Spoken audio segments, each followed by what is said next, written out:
Góðan daginn og komið sæl og verið velkomin í Hörpu. Við erum á sjávarútvegsráðstefnunni 2025 og yfirskriftin í ár er Róum í sömu átt.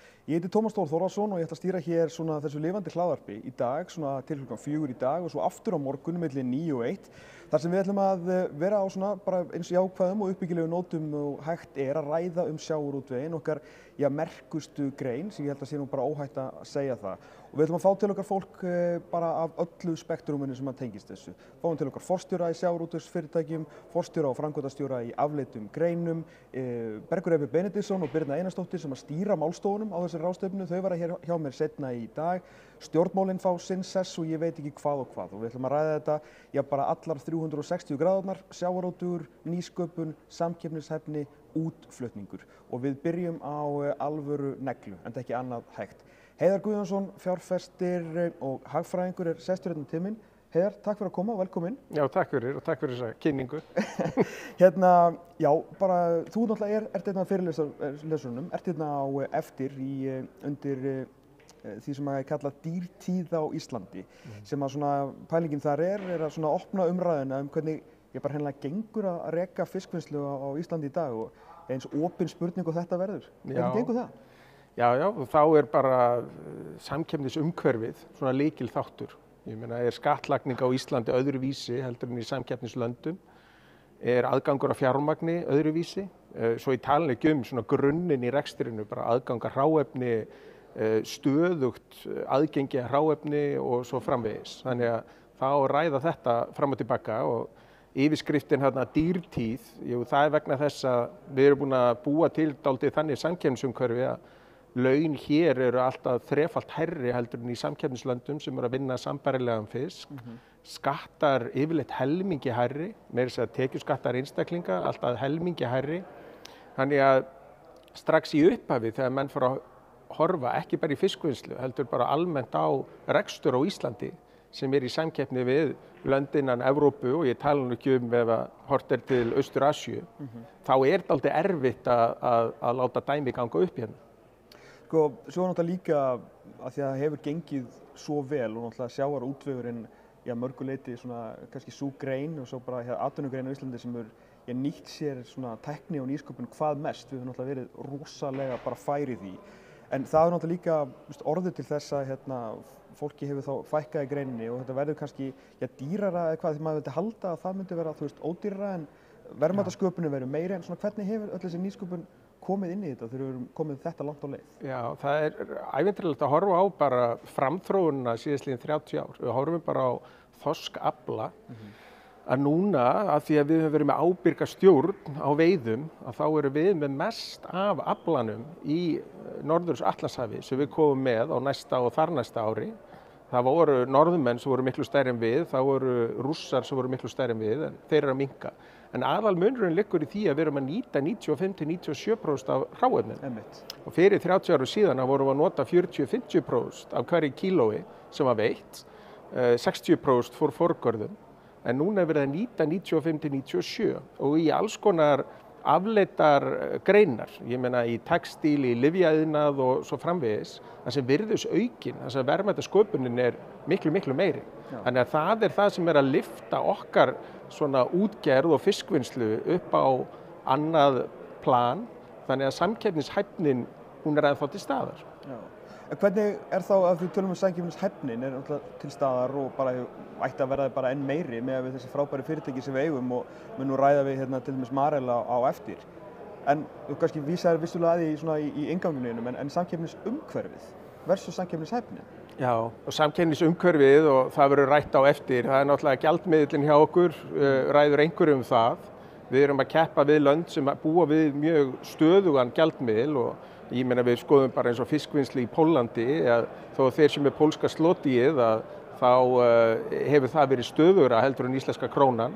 Ef við skoðum vinnslur eins og Írlandi þar sem þeir eru með evruna eða vinnslu á Spáni þar sem þeir eru með evruna þá hefur samkeppnisumhverfið líka verið mun stöðugra.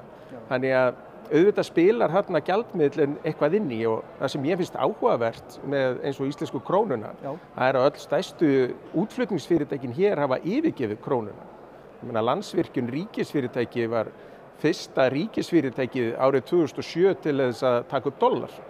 Og það að vissu leyti bjargaði Landsvirkjun þegar hrunið gekk yfir hérna 2008-2009 vegna þess að þá brutu þeir ekki skilmáli í lánasamningum vegna þess að eignir og skuldir voru í sömu mynt. Og síðan hafa í kjölfarið fylgt á eftir, ég meina Icelandair gerir upp í dollar stærstu ferðaþjónustufyrirtækin en líka eiginlega öll stóru iðnfyrirtækin. Þannig að þetta spyrmaði sig, ég meina nú eru útgerðirnar komnar yfir í evrur flestar hverjar, Samherji gerir upp í evrum og Brim og síldavinnslan og svo framvegis, en eiga landvinnslurnar líka að gera þá upp í evrum eða pundum eða í dollar eftir inn á hvaða markað þau eru að selja. Og það er eitthvað sem verður rætt á málstofun á eftir. Hvað er svona fyrir okkur sem að notum evrur og dollar mest í að bara kaupa okkur kannski skó í útlöndum?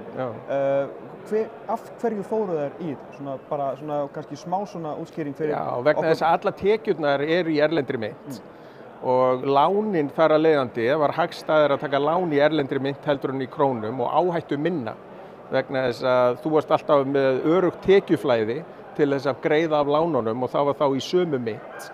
Og þá smásaman er hreinlega bæði ódýrara og áhættu minna að skipta uppgjörsmynt. Og þetta á við sérstaklega í útflutningi.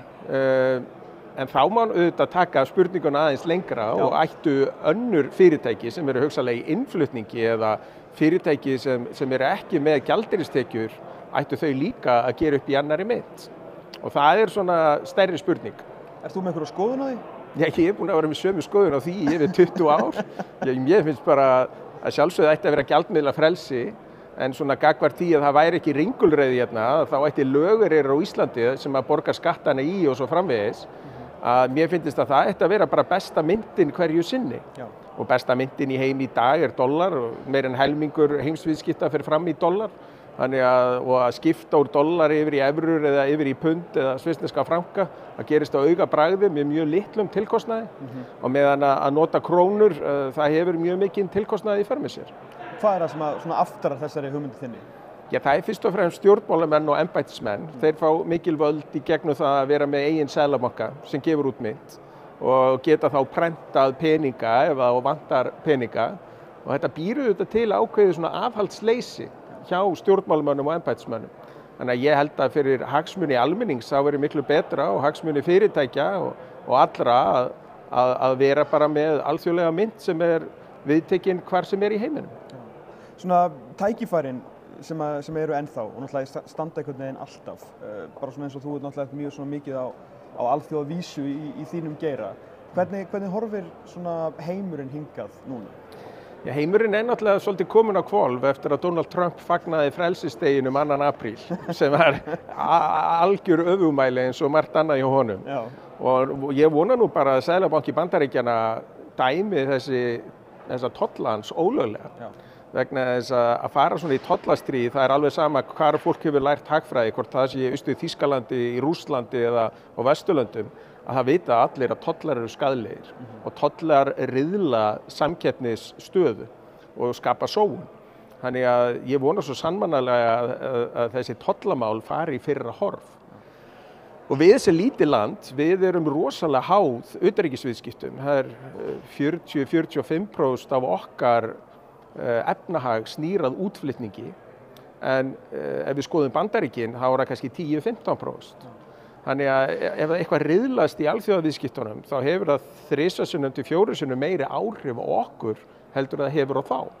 Þannig að þetta er svolítið hættulegu leikur finnst mér sem þeir eru að spila, en hann kemur sérstaklega illa við okkur. Þetta er svona, fólk lesa þessar fréttir og örugglega margir sem átta sig á hversu, svona allan í hljómnum hversu alvarlegt þetta er, en svona þegar þetta er virkilega að skoða, þá er þetta mjög alvarlegt fyrir íslensk útflutning. Já, þetta er það og áhrifin kom ekki fram yfir nátt, en áhrifin koma fram yfir svona ákveðin tíma vegna þess að það er hættu fjárfestingar, smá saman er verið að draga úr vægi þessarar atvinnugreinar hér af því að komi tollur á hana og verið að ýta undir aðra atvinnugrein sem einhverju hluta vegna kannski sleppur við toll. En svo eins og ég á vona og þetta breytist aftur í fyrra horf, þá þarf líka að færa atvinnugreinarnar svolítið í fyrra horf. Þannig að þetta riðlar svona skipulagið og minnkar verðmætasköpun hjá okkur. Hvað svona, þú veist að við erum að tala um sjávarútveginn og hagfræði og hagsæld. Hvað er þetta hér allt sem við erum að tala í dag stór hluti af íslensku hagkerfi? Þetta er gríðarlega stór hluti vegna þess að þetta er svolítið grunnurinn og það má segja að sjávarútvegur hafi skapað forsendur þess að byggja upp hér vegi og hafnir og annað og svo þegar vegirnir og hafnirnar voru komnar að þá er hægt að fara í orkuuppbyggingu. En þannig að svona fyrstu skrefin voru stigin í kringum sjávarútveg, það má ekki gleymast. Og allt vinnur þetta saman. Þannig að flutningar til og frá landinu byggja miklu leyti á því sem sjávarútvegurinn hefur sem sagt, lagt kjölfestuna í. Og svo þegar maður horfir á það að hvernig framtíðin er að eftirspurn eftir orku er alltaf að aukast, við þekkjum það, umræðum gagnaver og annað, en eftirspurn eftir orku fyrir fólk bara í formi heilnæms próteins er líka alltaf að aukast. Og við sjáum bara hvernig heimsbyggðin er að breytast þegar það er verið að lyfta fólki úr sárri fátækt á gríðarlegum hraða. Við erum 8 milljarðar í heiminum í dag og síðustu 15 árum hafa búið að lyfta 2 milljörðum úr sárri örbyggð upp í miðstétt. Og þetta er allt fólk sem vantar heilnæma góða orku og það er bæði fiskeldi en ekki síður sjávarútvegur að veiða villtan fisk, alveg gríðarlega verðmætur. Þetta er mjög áhugavert það sem hefur gerst bara eiginlega á allra síðustu árum sérstaklega eins og með Kerecis og svo bara þessa drykki og Unbroken og bara svona vörur sko. Við höfum lengi verið að nýta, flestir þekkja nú bara harfiskinn sem er kannski svona ennþá krem til að krem þegar kemur á svona afleitum prótíni, fyrir utan náttúrulega bara þorskknakkan sjálfan. En svona síðan þetta, það virðist vera einhvern veginn, hvað maður að segja, þetta er kannski 5, 6, 7 ára, 8 ára eitthvað svona sko, en maður veit, það hljóta að vera ennþá meiri tæki fyrir þetta líka. Já, það var verið að veita verðlaun nýsköpunarverðlaun í morgun þar sem er verið að nota ýmiss konar tækni til að bæta bæði leita fiski, veiðar á fiski, vinnsla á fiski og líka búi haginn fyrir einstaka vörur, nýjar vörur sem koma út úr aflanum. Og ég hef ekki ímyndunarafl eins og þetta fólk sem er að fá þessi nýsköpunarverðlaun, en ég meina þetta er alvöru nýsköpun, alvöru framþróun og gríðarlega spennandi svona verðmæta aukning. En allt byggir þetta á því að það er fiskur hérna í kringum okkur og það þarf að sækja hann á ábyrgan og hagkvæman hátt og svo að passa það að það fari sem minnst til spillis. Og við erum í einstakri stöðu hvað það varðar í alþjóðlegum samanburði. Þetta er nefnilega mjög áhugavert ef þú varst að segja með fjölgunina yfir í miðstétt. Þegar félagi minn Björn Berg Gunnarsson sagði mér nú einhvern sagði mér frá fyrir svona 5 árum síðan sko, síðan þegar þú segir þetta núna og ringir þetta svona bjöllum að því að þarna er ef einhver nokkuð tíman efaðist eftirspurnina og hún er svo sannanlega til staðar því að það þarf náttúrulega að fæða þetta fólk. Akkurat, og prótein er einhver heilnæmasta fæða sem maður fær og þegar maður skoðar eins og það sem flestir hafa lyfst upp úr örbygð í Suðaustur-Asíu, þeir borða ekki svona mikið af hrísgrjónum af því að þeir elskar hrísgrjón. Það er bara ódýrasti maturinn og það er kolvetni. Og ég hef verið mikið í Asíu og í tengslum við olíuleit og annað sem ég stóð í með aðilum frá Kína. Þeir raun og veru, ef þeir hafa efni á próteini þá borða þeir alltaf prótein og þeir vilja alltaf betra og betra prótein. Og við höldum mörg hver hér að við horfum svolítið til Bandaríkjanna að fólk bara vilji helst ekki borða fisk. En fiskur er svona lausnin að því að fæða heiminn af próteini. Kolefnisspor fisks, framleiðsla á fiski er svo miklu fiskipróteini, er svo miklu hagkvæmari heldur en á sérstaklega nautgripapróteini eða lambapróteini eða svínapróteini. Þannig að þetta er leiðin til þess að gefa heimsbyggðinni hágæða prótein.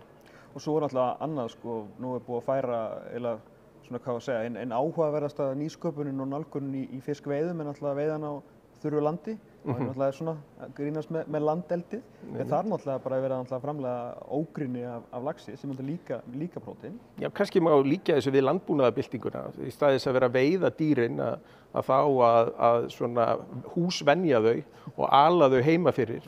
Og kannski er þetta bara landbúnaðarbyltingin með fisk sem verður þannig að hvort sem að fiskurinn er í kerjum út í sjó eða upp á landi, að það er þá verið að auka vaxtarhraðan, að það er verið að stýra betur framleiðslunni. Þannig að eins og bara aðilar sem vita miklu meira þetta ég, eins og til að mynda Matvælastofnun Sameinuðu þjóðanna, þeir komu með fyrir 20 ára síðan að eina leiðin til að fæða heimsbyggðina, það verið að auka fiskeldi og við eigum auðvitað að taka þátt í því.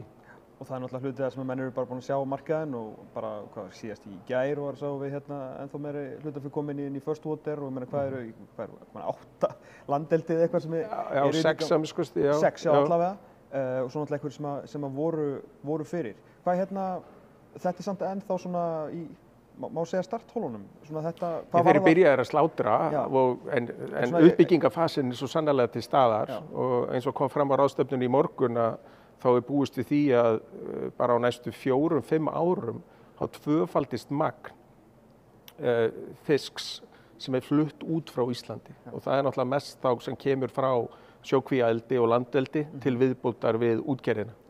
Þannig að ef við náum því að fara úr segjum 400.000 tonnum af svona bolfiski upp í 800.000 tonn að þá skilar það alveg gríðarlegri verðmætaaukningu inn í samfélagið. Þannig að svona fiskvinnsla, hvort það úr landeldi, sjókvíaeldi eða úr útgerð, verður ennþá stærri þáttur í okkar hagkerfi og það áhættu dreifing hérna inn á milli vegna þess að sjókvíaeldið hagar sér með öðrum hætti heldur en landeldið sem hagar sér með öðrum hætti heldur en útgerðin. Þannig að við erum að renna fleiri stoðum undir hagkerfið. En allt þetta þrennt notast við sambærilega tækni síðan við að vinna úr vörunni, komin á markað, flytjana og svo framvegis. Þannig að maður sér þetta sem afskaplega hagfellda þróun.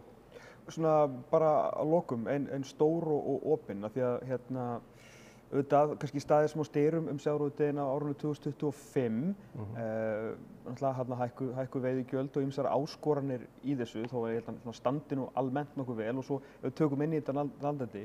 Hvernig staðan á sjávarútvegi í dag og kannski líka þá í lokin svona til framtíðar með það sem við erum búin að vera að ræða? Já, staðan svo að það vantar bara fyrirsjáanleika.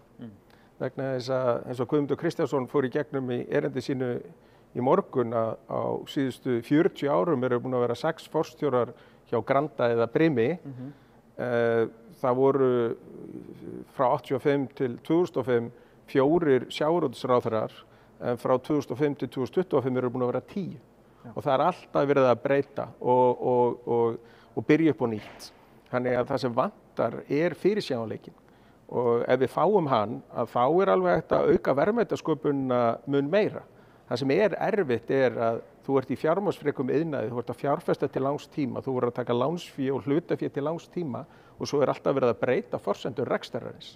Það hættuspil, þannig að það sem ég held að sé ákallið frá greininni og að minnsta kosti frá einhverjum utanaðkomandi eins og mér, að þá það bara fyrirsjáanleiki. Og ef hann að þá, eins og maður sér hér og hefur fylgst með í gegnum tíðina, að þá framtakssemin slík í greininni að þeir munu bara gera alltaf meira fyrir minna. Já, það erfitt að svona fá á sig, hvað var að segja, svona breyttar áherslu þegar þú kannski búinn að sökkva 4 milljörðum í nýjan togara til að taka eitthvað dæmi. Já, og svo náttúrulega svona þessi fiskistofnar svolítið brellnir líka. Ég meina loðnan lætur sig vanta og það búið að byggja nýja fristilínu í einhverju fristihúsi, fjárfest í nýju skipi og svo ákveður kolmunin allt í einu og eitthvað.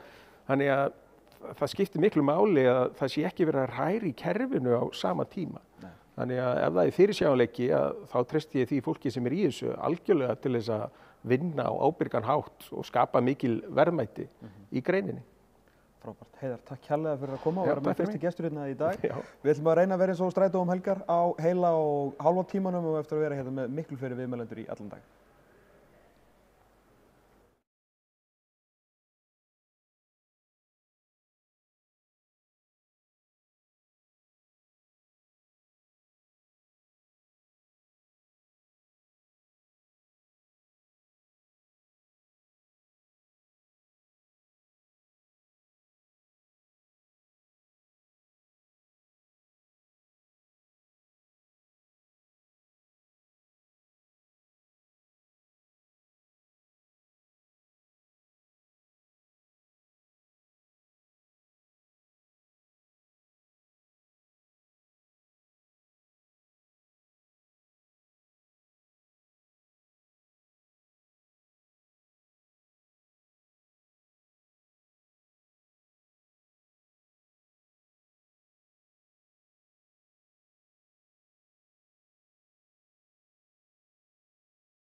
Já, velkomin aftur í Hörpu. Við erum á sjávarútvegsráðstefnunni 2025 þar sem yfirskriftin róum í sömu átt.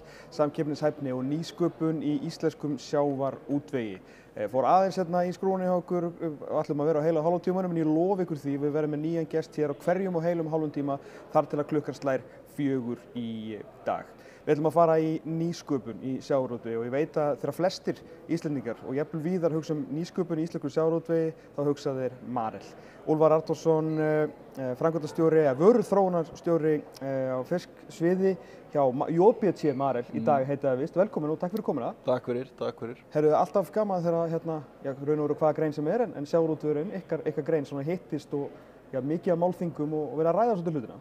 Já, algjörlega. Þetta er ein af árshátíðum okkar og bara gaman að koma og hitta samstarfsfélaga á iðnaðinum og hvort sem það önnur tæknifyrirtæki sem hafa orðið til á Íslandi í sjávarútvegi eða hvort það séu okkar viðskiptavinir fyrrum eða framtíðar. Já.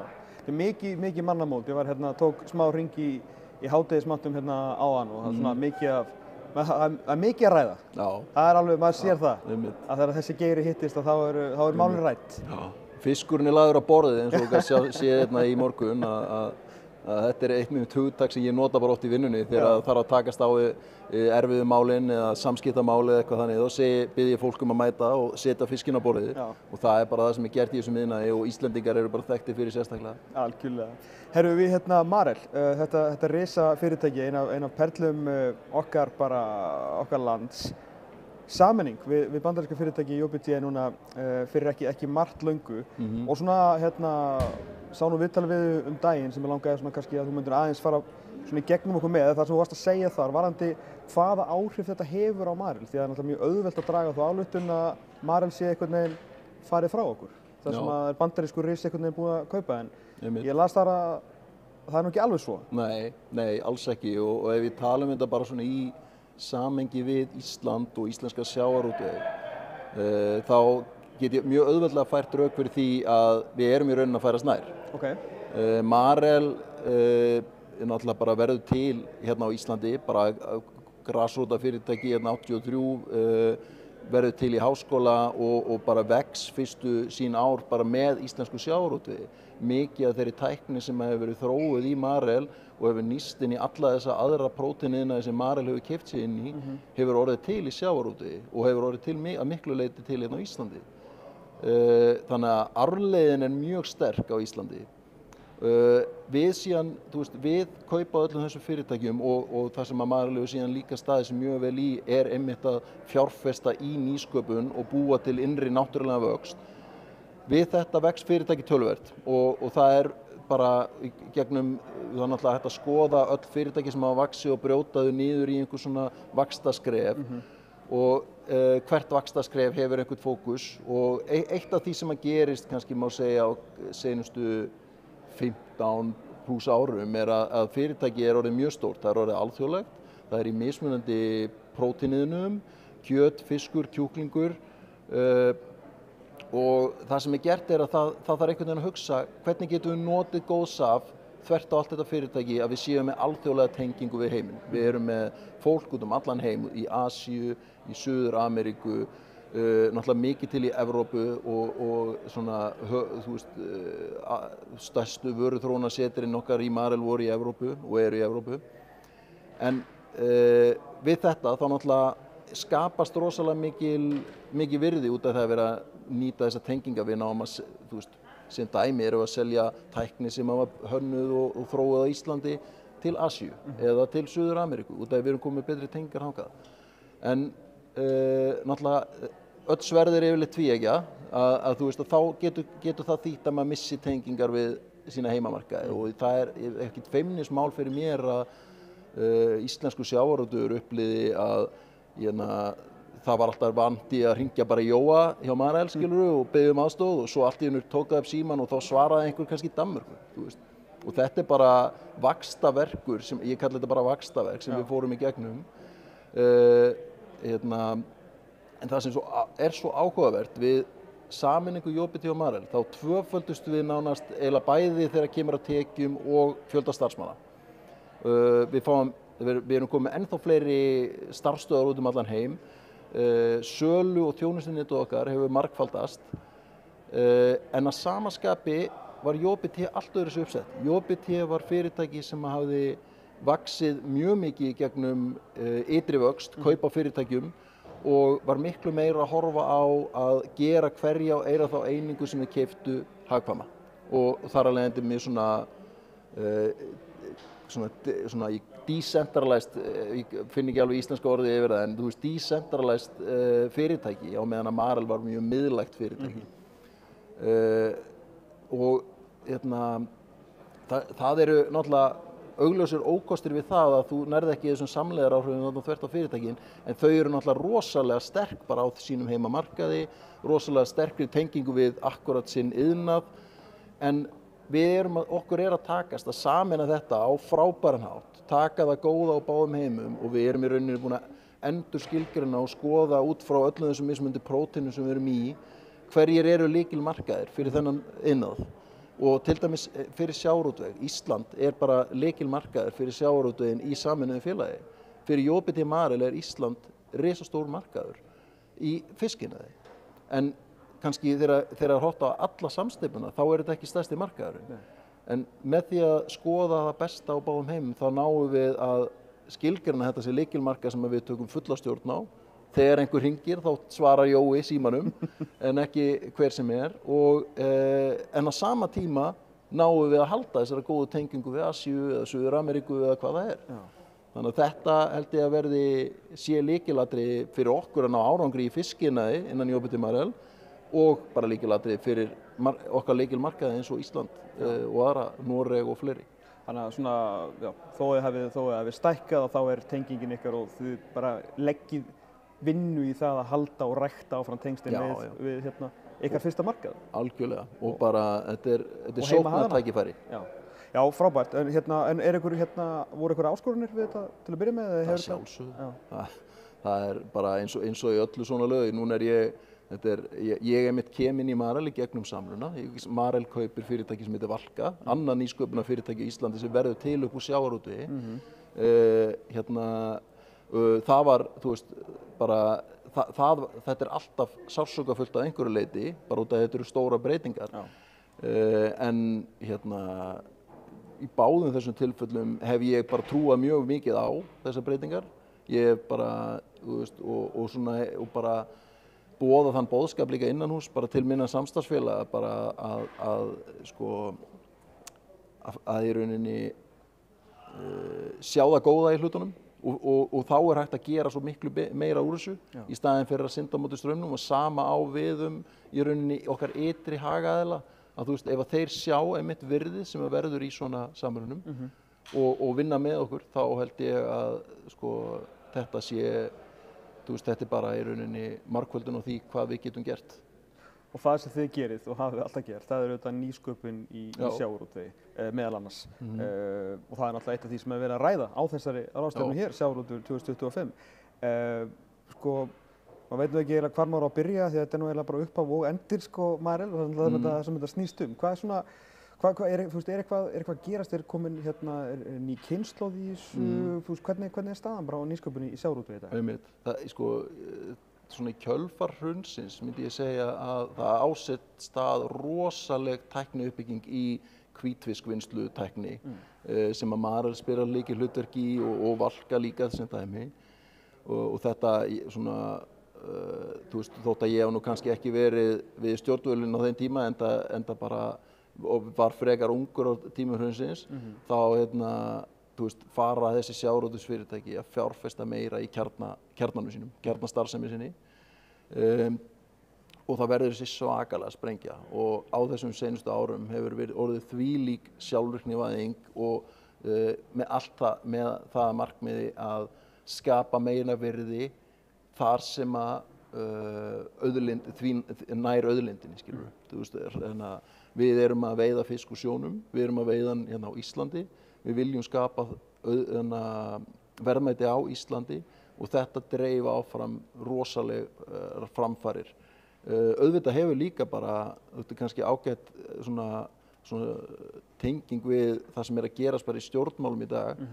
og þú veist, þetta aðalega rætt þá, hagsmuna aðalarnir sem aðalega rættir eru þá almenningur og svo sjávarútvegsfyrirtækin, en þú veist, síðan eru það öll afleitu allt afleita hugverkið og tæknin sem hefur orðið til í tengslum við þennan iðnað, alveg eins og ég að segja, þarna nefndi þetta 2 fyrirtæki, ég geti haldið áfram að nefnt fullt af öðrum tæknifyrirtækjum sem hafa orðið til. Það hefur vissulega áhrif núna og þú veist, fjárfestingar eru miklu minni í þessum iðnaði núna á Íslandi og í minni í höfuð í bara hvítfiski yfir höfuð á vinnslutækni út af því að kvótinn að fara niður og það verið að, þú veist, það óvissa hverju arðsemi þessara fyrirtæki verður í framtíðinni. Þetta hefur síðan áhrif einmitt á tæknifyrirtæki og hvar þau marka stefnu sína. Við þurfum að fjárfesta í okkar vöruþróun þar sem að við búumst við því að verði kaupandi á vörunni við hinn endan. Það þýðir ekki að við séum ekki aktív. Við erum hérna á þessari sýningu að sýna nýja róðrifu fyrir hvítfiskiðnaðinn sem að byggir einmitt á öðrum kaupum á fyrirtæki þegar Marel keypti Corio og nýtir þá arfleið. En þetta alveg vert að nefna og var kannski ekki nefnt nóg sterkt hérna í morgun að fyrstu svona málstofunni að þú veist, þetta hverfur ef að þú veist, þessi grasrót hverfur hérna á Íslandi ef að það engin hvati til þess að halda verðmætasköpuninni á Íslandi. Ef að við verðum bara hráefnisframleiðsla hvort sem að það í hvítfiski eða laxeldi þessuna fyrir umheiminn, þá ekki að fara að vera jafn sterk grasrót og við erum ekki að fara að vera jafn leiðandi í tækni og verklagi þegar kemur að vinnslu á sjávarafurðum. Þú að segja óttinn við að aflinn verði verkaður annar staðar, náttúrulega sjálfsögðu býr til sama og engan hvata fyrir fyrirtæki eins og Marel að búa til tæki og tól eða... Já, í rauninni það minni hvati og auðvitað náttúrulega fyrir Marel sem alþjóðlegt fyrirtæki, þá erum við með annan kaupanda í Evrópu. Þá meintir við bara hérna heima og bara öll hinn fyrirtæki. Já, en þetta meira svona grasrótin einmitt á Íslandi og útflutningsverðmætin sem við getum búið til sem þjóðfélag hérna, utan bara sjávarútvegs, heldur í tæknigeiranum eða hvað það það minnkar og sömuleiðis ef að við dreifum of mikið vinnslunni þá náttúrulega minni kjarnar sem að, þú veist, það ástæða fyrir að það hefur verið svona mikil nýsköpun á Íslandi í vinnslutækni, það út af því að sjávarútvegur spila svo ógeðslega stórt hlutverk á Íslandi. Einhvers staðar í Evrópu, þar sem ef þetta dreifist allan heim, þá þetta að fara að spila minna og minna hlutverk á hverjum og einum stað og það ekki að fara að vera jafn mikil krítisku massi sem fer að hugsa hvernig ætla ég að búa til nýtt virði úr þessum iðnaði. Sko, eitt af aðalorðunum í sjávarútveginum á þessu ári sem var notað mikið út af umræður í vor og sumar og ég frétti nú af að Guðmundur Kristjánsson í Brim nú notaði þetta orð aftur hér í framsögu sinni á fyrstu málstofunni í morgun og það orðið fyrirsjáanleiki. Að greinin sem slík þurfi fyrirsjáanleika til að vita í hverju hún getur fjárfest en það náttúrulega eins og kannski þú ert að koma að fyrirtækin í afleitum greinum þurfa náttúrulega líka fyrirsjáanleikan raun og veru frá þar að segja sjávarútveginum sjálfum af því að svona einmitt væntanlega það sem þú ert að segja að það ekki mikið fyrir ykkur að gera ef að fjárfestingarnar þeirra fara niður þannig að þetta svona einhvers konar keðja fyrirsjáanleika. Einmitt, og það þarf að vera einhvers konar bæði fyrirsjáanleiki og hvati og margt fleira sem að gera það að verkum að þú veist, núna hugsa ég nýsköpun og frumkvöðla og fleira, það gerir það að verkum að það koma saman einhver einstaklingar og byrja að ræða einhverja hugmyndir skilur sem verða síðan að veruleika. Það gerist ekki ef að það engin, ef þið sjá enga framtíðarsýn í því sko. Og fólk bara eins og vatn, þú veist, þetta heyrði ég einmitt frá einu kennara í gær, fólk svo vatn, það rennur bara auðveldustu leiðina og þar sem það sér mesta virðið og svoleiðis, það ekkert að bara, vatn rennur ekki upp, sko. Nei, þetta eina dæmi, ekki ennþá. Nei, þetta eiginlega eina dæmi sem einmitt, sko, sem að spila svo stórt hlutverk hjá okkur í dag sem þú veist, laxeldi og laxinn syndir á móti straumnum en flest svona fer auðveldustu leiðina. Hvað þetta með nýsköpun og hugvit og Íslendinga sem að þú ert nú svona djúpur í þessari grein? Það má ekki halda nýsköpunarkeppni, sko, að við förum bara í nýsköpunarkeppni sko leikskólakrakka og það samt einhvern veginn myndi koma úr því eitthvað nýr fiskvinnsla sko, þetta er alveg ótrúlegt.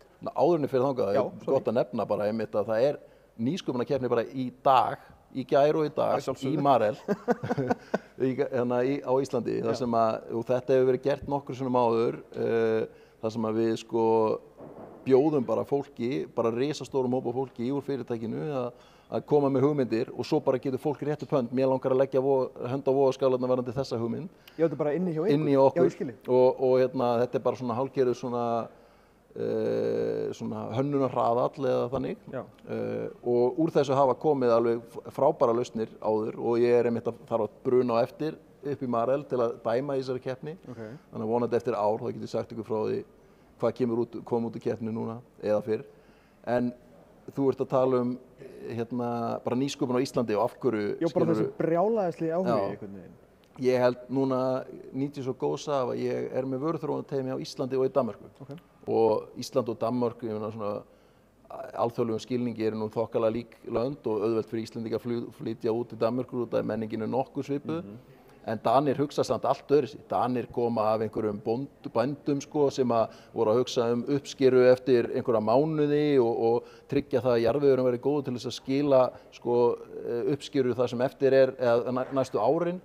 Á meðan að Íslendingar við þurfum bara að fara út í bát, við þurfum að vera að veiða svo höfum eitthvað að borða í kvöld. Sko. Nákvæmlega. Og við erum á þessari eyju út í Ballarhafi og þú veist, nutum ekki góðs af alls sem var að byggjast upp á meginlandi Evrópu eða Bandaríkjunum, heldur þurftum bara, skilur við, neyðin kennir þessari náttúru konu að spinna og það er þetta hugafari Íslendingum, við verðum bara að redda okkur og þetta reddast, þetta hugtak og þú veist, og þetta líka bara öll þessi íslensku fyrirtæki þar sem að, þú veist, eru oft bara í eigu einhverja fjölskyldu og einhver einstaklingur í brúnni sem að segja bara, heyrðu, ég er til í að veðja á þessa hugmynd, þótt þú varst bara að segja mér hana, þú ert ekki búin að sanna það fyrir mér, ég ætla bara að veðja á þetta og þetta verður að veruleika, þú veist, þetta er einstakt og þetta sér maður ekki erlendis, þú veist, allir þeir markaðir sem að við stundum svona nýsköpun með og erum að þróa fyrir og þú veist, fæstir eru tilbúnir að veðja á hugmyndir fyrir en að maður er búin að sanna fyrir þeim að maður sé með eitthvað á höndunum sko. En Íslendingar eru bara með eitthvað svona can do attitude, þú veist, við erum bara þú veist, tilbúin að taka slaginn og það er eiginlega vandamál fyrir mig með þessu tvö teymi sko að fá Íslendingarna til þess að skrifa niður hver eru markmiðin þeir langar bara að fara að gera sko.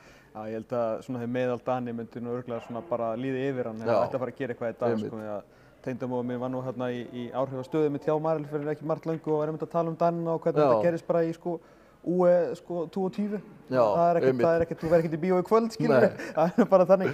Nei, frábært að heyra, Úlfar, takk kærlega fyrir komuna, geggja að fá þig og gangi vel á eftir. Já. Við ætlum að halda áfram hér bara fram til 4 sem fyrir segir og við ætlum að vera áfram á nýsköpunarnótunum núna á hálftímanum þess að koma til okkur frá Stiku. Þau eru með ansi spennandi verkefni sem þau eru að fá fjármagnað.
Velkomin aftur, við erum hér í Hörpu á sjávarútvegsráðstefnunni 2025 eins og fram hefur komið yfirskriftin róum í sömu átt. Það er verið að ræða samkeppnishæfni og sérstaklega nýsköpun í sjávarútvegi svona yfirskriftin hér í ár. Og við vorum hér á nýsköpunarnótunum hér rétt áðan með húnum Úlfari hjá Marel og við ætlum að halda áfram á nýsköpunarnótunum því að til mín er komin Elma Sif Einarsdóttir og Sveinn Margeirsson frá Stiku. Verið velkomin og takk fyrir að setja sig okkur.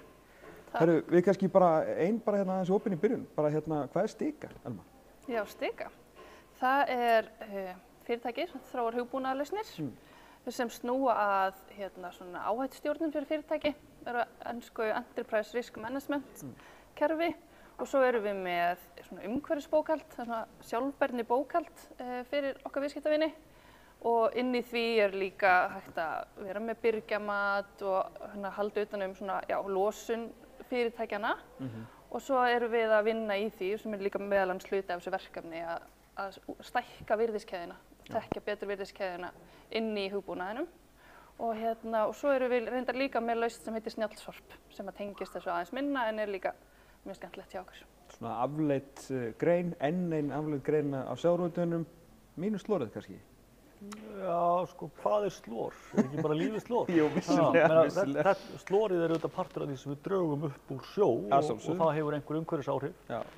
Og við hjá Stiku og ég er nú framkvæmdastjóri nýsköpunar og loftslagsmála hjá Brimi og við höfum horft á þetta í mjög langan tíma og Stika er lykilverkfæri í rauninni til þess að skilja einmitt hvaða áhrif hefur það að draga þorsk úr sjó og hvað verður svo um hann. Í rauninni þessi nýting, hvernig erum við að lækka kolefnissporið með því að nýta fiskinn betur, hvert eigum að beina skipunum okkar til að fá fisk af réttum gæðum, nota eins litla olíu og mögulegt og svo framvegis og framvegis. Það er svo margt. Það hefur einmitt eru búin að koma inn á það báðir sem að voru að vera með hjá mér í morgun, Heiðar og Úlfar, að svona kannski það sem að hinn almenni Íslendingur sem að pælir ekkert allt of mikið í þessu, bara veit að við erum ansi duglega að veiða fisk, er kannski hvað nýsköpunin hefur gert með það, eins og þú kannski varst að koma inn á Sveinn, að nýta miklu meira af fisknum sem náttúrulega bara er bæði náttúrulega skapa meiri verðmæti augljóslega og er náttúrulega líka væntanlega bara umhverfisvænna og öllu leyti miklu betra. Já, ég meina það er auðvitað þannig að við þurfum að sækja hráefnið. Það hefur í för með sér ákveðna losun gróðurhúsalofttegunda, ákveðinn kostnað og við auðvitað viljum nýta þá fjárfestingu eins vel og hægt er. Það þýðir að því betur sem við nýtum, því meiri verðmæti sem við sköpum, þeim betri árangur náum við. Þar með getum við fjárfest meira í rauninni, bæði í veiðunum en ekki síður í vinnslunni og markaðssetningu. Og þetta er auðvitað hluti af því að aðgreina sig á markað í dag. Elma, við ætlum að ræða við ykkur aðeins sérstaklega verkefni sem að þið eruð að fara út í, sem er bara mjög áhugavert og að koma fjármunir inn í fyrir ykkur og bara endilega bara fara af stað því að þetta er ansið merkilegt. Já, þetta er nefnilega ótrúlega skemmtilegt verkefni sem við erum hluti af með fleiri íslenskum aðilum og þetta er líka samstarfsaðilar út í Evrópu. Þetta er sem sagt heitir MECCAM og það eru á ensku Measures for Climate Change, Adaptation and Mitigation. Mjög stutt og gott. Bara geggjað nafn og þannig að þetta er svona á íslensku aðgerðir til að aðlaga og draga úr loftslagsáhrifum í evrópskum sjávarútvegi. Þetta er 4 ára verkefni og þetta hófst núna í maí á þessu ári þannig að við eigum alveg góðan tíma eftir og erum bara að starta. Það eru 16 samstarfsaðilar í 9 löndum víðs vegar Evrópu og og markmiðið með verkefninu er bara svona að kortleggja og komast að áskorunum vegna loftslagsbreytinga. Sjávarútvegurinn er að horfa á það að fiskistofnar eru hugsanlega að flytjast og umhverfið í hafinu er að breytast. Vistkerfin er að breytast og við þurfum að draga enn frekar úr losun og finna leiðir til þess. Þannig að verkefnið er svona við erum að greina áhrif loftslagsbreytinga á helstu nytjastofna. Við erum að þróa og prófa aðlögunaraðgerðir. Við erum að þróa og prófa mótvægisaðgerðir. Og við erum að meta áhrif aðgerðanna sem við þróum og prófum á umhverfi, samfélag og efnahag. Og svo erum við svona stór hluti af verkefninu líka bara að miðla niðurstöðunum, þjálfa hagsmunaaðila og móta stefnutillögur fyrir stjórnvöld. Og það er skemmtilegur svona vinkill á þetta verkefni. Já, mjög. Hvað en þú segir að þú varst að tala að hvað svona fiskurinn er jafnvel vantarlega þá að einhverju halda eða hvort þessi starrinn þá að hann er farin að færa sig og svona inn á ný miði jafnvel bara út af loftslagsbreytingum. Er þetta þá líka hluti af því að reyna að náttúrulega vantar þá kortleggja betur til að finna torfurnar. Ég meina við vitum náttúrulega bara loðnubrestur hér náttúrulega 2 ár í röð og þetta náttúrulega hefur stórfelld áhrif, eða ekki? Jú, og þetta einmitt hluti af því að spá fyrir hvort og hvert hann flyst og líka hvort það komi nýjar tegundir sem þá hægt að nýta og sjávarútvegurinn sé þá tilbúnari til að taka móti þessum tegundum og vita hvað hann ætlar að gera við þær, hvernig ætlar hann að vinna þær, á hvaða markaði myndi svo tegund fara. Þannig að það eru alls konar þættir sem þarf að spá í. Já, gott dæmi kolmunin. Við erum mikið verið að velta því fyrir okkur. Hefurðu smakkað kolmuna? Já, ég hef nú gert það held ég örugglega, sko. Það alveg magnað, því það ekki margir sem hafa smakað hann, sko. Nei, ég ekki samt eins og flestir þegar kemur að svona mat, sko. Þú ert bara þarna út allt. En kolmunin alltaf fiskur sem er sem sagt tiltölulega svona næmur fyrir hitastigsbreytingum og hefur verið að færast meira inn í sko íslenska landhelgi og hefur hingað til fyrst og fremst verið notaður í sko próteinframleiðslu, fiskmjöl og annað slíkt. Við erum að horfa mikið á leiðir sko til þess að nýta hann betur, fara með. Ég var að smakka allir harðfisk úr kolmuna, bara núna í morgun, hann var geggjaður. Þannig að þetta svona dæmi tækifærin sem í kringum loftslagsbreytingar og það gleymist stundum að það eru þetta miklar áskoranir, alltaf áskoranir, en þeim fylgja líka tækifæri. Þannig það hefur verið að horfa bæði kannski á svona hvernig við leysum við úr þessum, má segja, vandamálum sem eru þarna, en ekki síður nýtum tækifærin.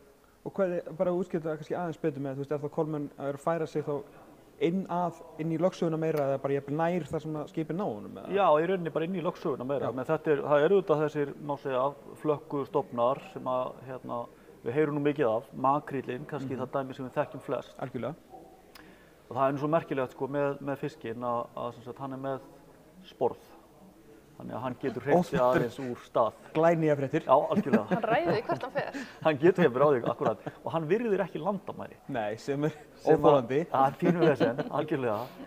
Þannig að þegar umhverfisaðstæður breytast, þá viðbúið í rauninni að það breytist í rauninni göngumynstrið. Og þetta kannski það sem við höfum verið að horfast í augu við svona síðustu árin. Að það eru breyttar aðstæður, við eigum von á breyttum aðstæðum. Og það hefur í för með sér að kannski sagan vissulega góður mælikvarði en það ekki nægilegu mælikvarði á það, hvernig hlutinni verða.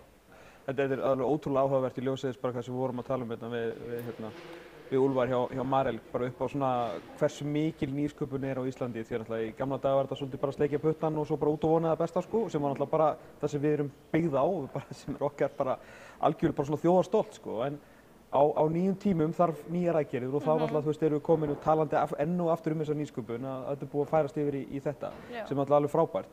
Og þú varst að segja mér nú frá því að þetta líka bara komið með eitthvað kostar þetta og þeir eru komið með styrk fyrir þessu, ekki? Já, við fengum sem sagt Evrópustyrk, kallaðist Horizon Europe og það koma, styrkir inn og þeir eru hugsaðir til þess að þróa þessar lausnir gegn aðlögunarbreytingum og svoleiðis.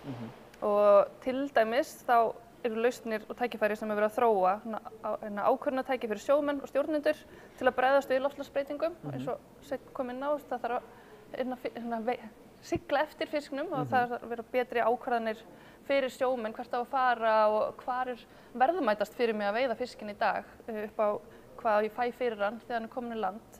Og svo eru nýja gerðir veiðarfæra líka inn í þessu verkefni og stafrænar lausnir til að meta og draga úr umhverfisáhrifum og það til dæmis það sem Stika kemur inn. Og svo eru í þessu verkefni, ég talaði áðan 16 samstarfsaðila og nokkur lönd og það eru 6 svona tilraunasvæði, case study í þessu verkefni og Ísland sem sagt eitt af þessum tilraunasvæðum og þar bara mjög mikilvægt svona samstarf atvinnulífs, rannsókna og það ekki koma okkar samstarfsaðilar í verkefninu inn. Sveinn kannski meira með tölurnar, hvað styrkurinn var hár? Já, það má segja sko að styrkurinn í heildina 4 milljónir evra og síðan þá annað verkefni sem nátengt sem heitir Marine Guardian sem upp á 8 milljónir evra og verulega stór hluti af þessu fjármagni að fara til íslenskra aðila.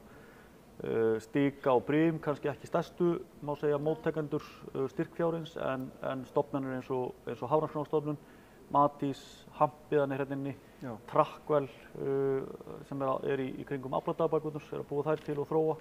Þannig að þetta svona dálítið skemmtileg blanda verkefna sem þá með þetta, má segja, samtal og samstarf vísindasamfélagsins og fyrirtækja og á sama tíma bæði að tækla loftslagsbreytingar og svo eitthvað sem að allir kannast við sem líffræðilegu fjölbreytileiki. Sem að kannski ekki á, hvað maður segja, við ræðum þetta ekki oft í fermingarveislunum, en líffræðilegu... Talaðu fyrir sjálfa þig. Já, kannski nákvæmlega, akkurat. En sko, þetta er svona ákveðið grundvallar hugtak sem að hefur í raun og veru verið það sem að sko, við höfum alltaf verið með augun á þessum bolta í samhengi kvótakerfisins og þá að vernda lífríkið, vernda aðstæður í kringum fiskistofnana, því að sterkir fiskistofnar, eða ef maður byrja bara sterk vistkerfi, gefa af sér sterka fiskistofna og sterkir fiskistofnar eru þá þannig að það er tiltölulega auðvelt að veiða, ef maður segja mikið af fiski, á sjálfbæran hátt, það er að segja, við erum ekki að ganga á stofnana og það þýðir þá á móti að við getum notað tiltölulega litla olíu eða litla orku til þess að sækja þessa stofna, eða að sækja aflann. Sér í lagi við vitum nú hvar hægt er að finna fiskinn á hvaða tíma sem er svo aftur tengt umhverfisaðstæðum. Þær eru breytilegar. Ef við svo tökum fiskinn í land, förum rétt með hann, blóðgum, slægjum, kælum á réttan hátt, erum svo með sterka fiskvinnslu sem er tæknivædd í landi, þá eru möguleikar til þess að nýta í rauninni allan fiskinn, allan aflann á hagkvæman hátt, búa til mikið verðmæti og þá eru kolefnissporið mjög lágt, bæði ef við skoðum í rauninni kolefnisspor miðað, tonn af kolefni eða kíló af kolefni á þá kíló af afurð. Nú eða þá ef við skoðum sem er í rauninni mikilvægari mælikvarða á margan hátt, hvað erum við að losa mikið fyrir hverjar milljón evrur sem við sköpum í verðmætum. Sem er svo aftur beintenging við, sko, má segja, afrakstur samfélagsins og þá skattgreiðslurnar og hvernig við ætlum nú að, hvað maður segja, fjármagna menntakerfi og heilbrigðiskerfi og allt þetta til framtíðar. Þannig að þetta er svona smá hljómar eins og algjört bingolotto, sko, ef þetta gengur upp, af því að við erum einhvern veginn, að því íslenskur sjávarútvegur, við viljum, segjum alltaf, þú veist, ábyrga fiskveiðar er svona grundvöllurinn af því sem við höfum byggt hérna upp með Hafró og bara fyrirtækin og samfélagslega ábyrgð sjávarútvegsfyrirtækin okkar, sko. Þannig að einhvern veginn að stuðla að loftslagsbreytingum og ef að við getum unnið gegn loftslagsbreytingum, eða sérst með þeim, skulum við frekar segja, og það verður til meiri verðmætasköpunar, hljómar eins og algjört svona bara bingo í sal. Já, og líka eins og Sveinn er búinn að koma inn á, þetta eru svona systurverkefni og þau eru styrkja hvort annað mikið. Þegar við vinnum saman og erum að kljást við sömu vandamálin og viljum í báðum verkefnum þróa lausnir og eins og við sagði áðan, verkefnin eru bara nýhafin. Smekka er búið að vera síðan í maí, Marine Guardian var bara að byrja. Þannig að það er talsvert eftir, en bara ótrúlega flott fólk sem ætlar að vinna saman að þessu og stefnan er skýr. Við vitum hvað við þurfum að gera hverju ári til að ná markmiðum okkar í lokin. Þannig að já, þetta er bara búið að vera mjög skemmtilegt. Hvernig kemur Stika inn í þetta? Er þetta nýtt fyrirtæki? Er þetta búið til í kringum þetta Mekkam? Stika spinnst í rauninni út úr umhverfisbókhaldi Brim. Já, ok. Þannig að þaðan kemur það. En áhættu hlutinn, það kemur til út af bara sameiningu fyrirtækja. Og Stika er semst bara ungt fyrirtæki og við vinnum náið með Brim og þar af leiðandi erum við saman líka í þessu verkefni og já, það er... Skilið. Þannig að þú ert svona, hvað að segja, begge með borðið náttúrulega hjá Brim og síðan í þessu verkefni, þannig að þú svona getur sér þetta raun og veru frá þeim sem að hvernig þetta mun hagnast á fyrirtækinu Brim mæntilega, en líka djúpur í verkefninu sjálfu. Já, og í rauninni er þetta, sko, hvað maður segja, þetta hagnast íslenskum sjávarútvegi og bara, sem það eru þetta íslensk sjávarútvegsfyrirtæki sem eru hluthafar í Stiku og þannig, hvað maður segja, við erum alltaf að tala þetta samtal, sko, og að sýna ábyrgð. Hluti af ábyrgðinni er jú að fjárfesta til framþróunar í greininni, líka að vera í samstarfi við vísindamenn varðandi þau gögn til að mynda. Stika býr nú við mjög ríku gagnasafni eða sem er að safna gögnum úr okkar rekstri sem að skipta okkur miklu máli. Tölum bara orkumálin, það skiptir okkur miklu máli hvort við notum raforku eða olíu til að mynda og bara skilja það. En sama hætti í rauninni eins og fyrir Hafrannsóknastofnun að sjá bara hver er dreifing fiskistofna, hvernig er stærðin á fiskinum og svo framvegis. fyrir Matís, hvað verður fiskinn, hvernig nýtist hann, hver eru leiðirnar út úr landinu, hvaða möguleikar eru. Og frábært erindi fannst mér hérna áðan hjá Ægi Páli þar sem hann kom inn á sko, tegundasvindlið, þar sem að í rauninni íslensk ímynd ég ætla bara að fá að segja, misnotuð með fiski sem sagt annars staðar frá. 14:30 í þessum sófa, ekki missa því, ég verði nefnilega að heyra það þessu líka sko. Já, ég myndi fara, mér fannst þetta frábært. Já. Og aftur þá Matís, rannsóknardan, eða nýleg rannsókn þaðan sem sýnir að tæp 17% af því sem selt sem íslenskur saltfiskur í Portúgal og Spáni í raunverulega kannski að koma frá úr Barentshafinu. Og þá spyr maður sko, er það kannski eitthvað sem bara komin í sko ríkiskassan hjá Rússunum, eða hvernig gerist þetta? Hérna, það sem þú ert nú, eins og segir, hérna hjá Brim líka, bara rétt svona í lokin að spyrja þig út í, sko, hefur staðist má sniðir sjávarútveginn þetta árið, hann hefur allavega verið mikið mikið talað hann, og ekkert endilega alltaf á svona jákvæðan máta út af því sem var náttúrulega hérna í gangi hér ekkert langt frá okkur í vor og sumar. Hvernig er svona ímynd sjávarútvegsins akkúrat í dag, Sveinn, og hvað að segja, svona áskoranir og samtalið hjá þeim sem að í raun og veru þá ráða þessu, svona stjórnmálamönnum, hvernig hefur þetta slegið þig? Já, fín spurning. Sko, ég er sannfærður það að sem sagt, fram á við þá hljótum við að vera að vinna saman í þá átt að búa til meiri verðmæti í sátt við umhverfi og samfélag. Við getum ekki nálgast þetta öðruvísi. Það er klárlega búið að högta og það er nú kannski þar eins og gjarnan að það, sem sagt, það er sjaldan, þegar það er deilu að ræða, þá er það sjaldan einn veldur. En ég held að í rauninni þetta samtal sem að á sér stað raunverulega og er kannski svona á, ég má segja, tempruðum nótum, byggir á gögnum, byggir á vísindum, að þegar við erum þar, þá er bara mjög gott samtal innan þessara greinar í áttina að vísindasamfélaginu, í áttina að stjórnvöldum. Þannig ég held við þurfum bara að passa upp á að halda okkur þar, vera svona, átta okkur á því að það eru mismunandi sjónarmið að sjálfsögðu, vera samt alltaf að horfa fram á við. Við erum að horfa fram á við, búa til verðmæti, eins mikil verðmæti og mögulegt er hér á Íslandi og þá þannig að við séum að vinna með menntastofnunum og ég myndi gjarnan vilja sjá til dæmis sjávarútvegsráðherrann eða atvinnuvegaráðherrann hugsa, hvernig get ég unnið í áttina í íslenskum háskólum? Hvernig bý ég til hvata með nýsköpunarráðherranum? Í þá veru að allir prófessorar byrji á því á mótana að hugsa, hvernig ætla ég að vinna að því með sjávarútvegsfyrirtækjum eða rannsóknarstofnunum tengt sjávarútvegi að því að búa til meiri verðmæti á Íslandi. Þekkingarleg og efnahagsleg. Ég láta þetta vera frábær lokaorð. Elmar Sif, Sveinn, takk kærlega fyrir komuna, frábært að fá okkur. Við ætlum að halda hér áfram á hálfa tímanum og þá ætlum við að fara í stjórnmálin næst. Takk. Takk fyrir.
Velkomin aftur á Sjávarútvegs ráðstefnuna 2025, þar sem yfirskriftin róum í sömu átt og við erum búin að vera að ræða hér nýsköpun og þessi ráðstefna fjallar líka útflutning, samkeppnishæfni og svona hefur verið að reyna aðeins að byggja upp samtalið við og sjávarútveginn. Við ætlum að fara okkur aðeins yfir í stjórnmálin. Hingað eru komnir tveir afar góðir gestir sem eiga þar reynda bæði sammerkt að vera góðir vinir mínir. Halla Hrund Lóadóttir, þingmaður Framsóknarflokksins og fyrrverandi orkumálastjóri og Jens Garðar Helgason, varaformaður Sjálfstæðisflokksins. Verið þið velkomin. Takk fyrir. En þau eru ekki bara hér að þau eru vinir mínir, þau eru líka hér af því að þau eru mjög fróðum þessi mál. Halla svona mjög alþjóðlega þenkjandi og hefur pælið mikið í útflutningi og svona samkeppni líka og Jenni auðvitað bara fæddist með fisk í hendinni, má ekki orða það þannig. Við byrjum þar, þetta svona, þessi grein á stóru og breiðu spjótunum, Jenni, hún skiptir þig miklu máli. Já, ég meina ég fæddur uppalinn í Sjávarþorpi og hef alla mína tíð þangað til ég fór inn á nýjan starfsvettvang núna núna eftir kosningar að ég búinn að starfa í sjávarútvegi alla mína tíð. Byrjaði að vinna í rækjuvinnslunni og frystihúsinu og vorum þetta krakkarnir í humarsalnum og svo færði maður sig upp, það var svona upgrade að fara í rækjuvinnsluna, komast til vaktavinnu og miklu peningar. Margir vinir mínir fóru á sjó og þetta hefur bara verið það sem ég hef verið að gera alla tíð. Var í 18 ár að reka fyrirtæki sem að flutti út fiskimjöl og lýsi. Það er svona kannski minn lengsti starfsferill. En auðvitað líka kom ég inn þetta á annarri átt að vera formaður SFS í 6 ár og þaðan tengdist maður náttúrulega inn í SA og annað. Þannig ég hef líka bara séð umbreytingun á íslenskum sjávarútvegi. Ég man eftir því árið 1991 þegar ég var í 10. bekk. Þá var staðan þannig að til dæmis Guðrún Þorkelsdóttir sem var eitt af uppsjávarskipum Rafistús Eskifjarðar sem þá hét það, heitir Eskja í dag, gat ekki að fara út á sjó af því að það vantaði haffæri á skipið, það var eitthvað aðeins brúnni og það voru ekki til peningar til þess að laga skipið og þau voru orðin mjög gömul og skipakosturinn orðin úreltur, eitt sá elst í Evrópu. Frystihúsin voru bara með þeim elstu sem við sáum. Við vorum bara langt aftur á merinni í svo mörgum skilningi. Og sjá íslenskan sjávarútveg í dag, tæknina, tækniþróunina, helmingur á öllum einkaleyfum á landinu komið gegnum íslenskan sjávarútveg. Þannig að þetta alveg ótrúlegt að fylgjast með því hvernig greinin hefur þróast og bara mikið ánægjuefni og hvernig líka störfin hafa breyst. Og þetta náttúrulega bara skapa mikinn auð og verðmæti fyrir þjóðina í gegnum tíðina, náttúrulega bæði hérlendis, búið náttúrulega til ógrynni starfa og verðmætasköpunin svakaleg og svo náttúrulega þessi útflutningur sem hefur náttúrulega stór aukist nánast með hverju árinu. Svona staðan aðeins á þessu í dag, þetta er bara staðið styrum greinina á þessu ári, svona verið kannski meira í umræðinu heldur en ofta og eru ekkert alltaf á svona jákvæðum nótum, en svona, hvernig metur bara svona heildarstöðuna og líka kannski gagnvart umheiminum? Ég held að framtíðin sé björt og þetta er auðvitað eina af okkar allra mikilvægustu greinum. Ég er nú ekki með sama bakgrunn og Jenni, ég kem svona meira á landbúnaðaráttinni að þessum auðlindamálum. En ég myndi segja að, sko, ef ég hugsa tilbaka, þá var það einmitt þannig þegar maður fór að taka þátt í sýningum, eins og sjávarútvegssýningunni sem var í Brussel, en núna í Barcelona, taka þátt í sjávarútvegssýningunni í... Mjög góð umbreyting. Já, klárlega betra veður. Og svo var maður í Boston sem er líka svona risastór sjávarútvegssýning og bara upplifa, sko, að Ísland er auðvitað stórveldi í þekkingu á þessu sviði og það hefur einmitt eins og Jens Garðar kemur inn á að þetta hefur auðvitað orðið gríðarlega, sko, mikil breyting. Ég var að hlusta hérna á erindin núna á Greenfish, hvað þeir eru búin að vera að gera, að nýta gervigreind og gervinetti í að útfæra fiskveiðispár. Horfa á önnur fyrirtæki, Ankeri, hvað þessi grein er orðin, sko hún er miklu meira en það að veiða fisk. Þetta er bara hugbúnaðargeiri, þetta er matvælageiri, við erum að drekka kollab, drekka fiskinn. Þetta eru fæðubötuefni, þannig að maður getur einhvern veginn ekki annað en bara hrifist með og sko átta sig á því að það að halda utan þessa verðmætugrein skiptir máli þessuna í svo ótrúlega miklu samhengi. Og það held ég að ef við horfum á stjórnmálin, að ábyrgðin okkar er dálítið að passa upp á að þessi sko breidd sem að greinin á í dag haldi áfram að vaxa þannig að sjávarútvegurinn sé sko grein sem að ólíkir nemendur og fyrirtæki í ólíkum ólíkum sviðum séu að sækja í og sjá tækifæri í. Að þetta eru einn af þessum auðlindar geirum sem við eigum, eins og orkan, þar sem að tækifærin eru endalaus. Ef það er eitthvað sem ég, svo sem maður vissi en hefur komist ennþá frekar að þú tala þessi tækifæri til framtíðar, bara það sem að Heiða Guðjóns var að segja við okkur í morgun, 2 milljarðar að vera að færa úr örbið upp í millistétt og eitthvað þurfa þau að borða. Þá erum við náttúrulega að tala landeldi líka sem að þau þekkir líka, bara eldi yfir höfuð sem þú þekkir mjög vel inni. Og svona hvað við erum í miklu dauðafæri að halda áfram, maður einhvern veginn hélt við varum komin á einhverju endastöð en þá eins og Halla segir við byrjað að drekka fiskinn og komin í landeldi. Ég held að líka í umræðinu bara heilt yfir og það sem hefur held ég bara verið mikið lán fyrir okkur Íslendinga að við höfum aldrei látið góð tækifæri fram hjá okkur fara. Við höfum virkjað og við höfum byggt álver sem voru mikil stoð og bara svona fyrsta stoðin á móti sjávarútvegi í efnahagsmálunum þegar við byggðum Búrfell og síðan álverið í Straumsvík og síðan hefur ferðaþjónustan komið inn og nú fiskeldið að koma inn og við erum að sækja tækifærin í fjörðunum þar sem það er hægt og síðan erum við líklega að verða leiðandi í heiminum í landeldi.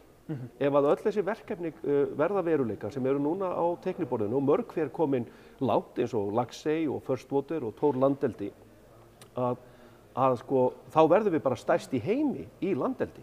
Af því að landeldi landeldi er stórt í öðrum tegundum en þá er ég að tala í laxi, að þá verðum við leiðandi í laxi í heiminum og svo langt fram úr öðrum þjóðum.